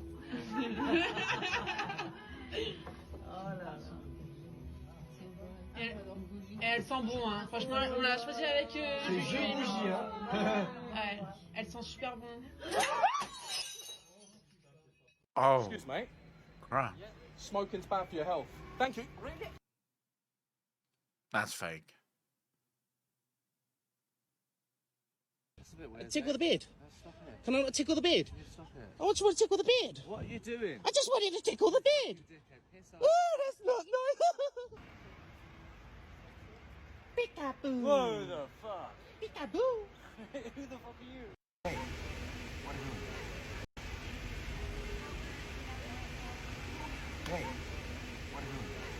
No, no, no. No, I want to go over there. Do it now. See, this is where you just see things are fake. It's TikTok. These people are so fucking annoying. Don't you have a phone? Oh my god. Oh my god. I just... What? Fell out of the tree. Get up. Go away. Oh my god. Break his arm? What the hell? Dude. I think it broke its legs. On tape for by accident. What? He broke his arm.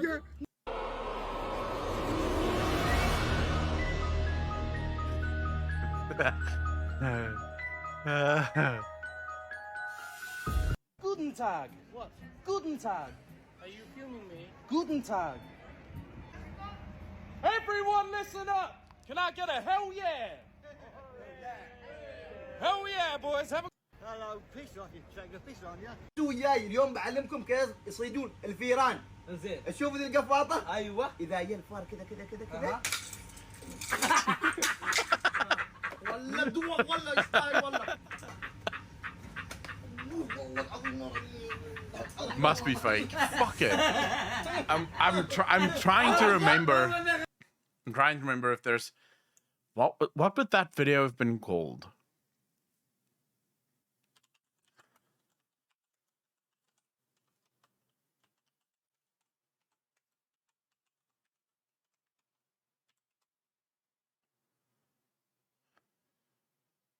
What was that fucking video called, bro?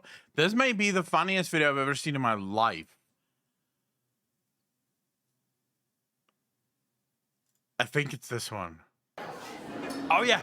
Okay, this is actually the funniest video I've ever seen in my life. Please take a look at just the misfortune of an innocent bystander. Someone that had nothing to do with the entire thing. Like, they weren't involved in it in any way, shape, and form.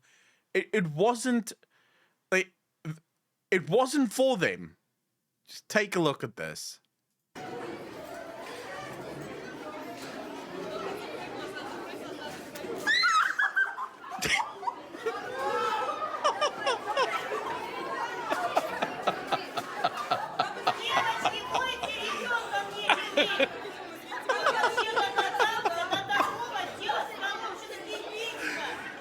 Just take a look at this kid's face as the kid is just sitting there.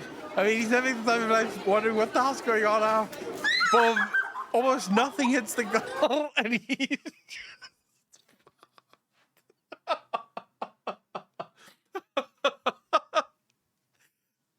This is... How is this not the funniest thing? Just look at that.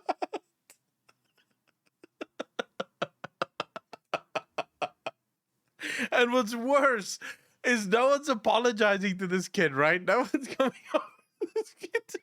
Hey, bro, sorry to see.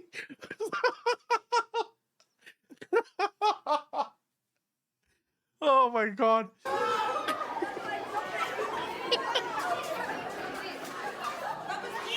Oh my god.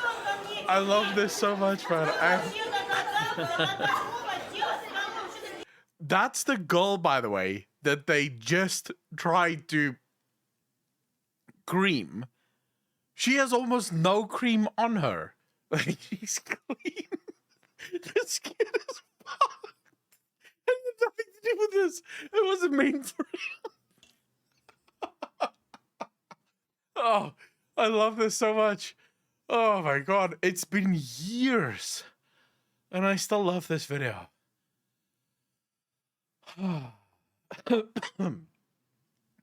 God, I love videos like this. This is what I mean with the innocent bystander. You know, the person that has nothing to do with the situation, but they take the brunt of the situation. Like, the brunt of the negative effects is on them. Oh, and explain that. Yeah. How do you explain what the fuck just happened to you, right? How do you go? Like, how do you explain to your parents why you're covered in fucking cream? Like, how do you explain any of this? His mother will be so pissed when he gets home. I don't know. Would she though? I mean, is it his fault? He didn't do shit, right? It got done to him. Oh well. It is what it is. But anyways, ladies and gentlemen, I'm gonna love you and leave you. I have to get some work done. Jesus, we just have a lot of spam today, don't we?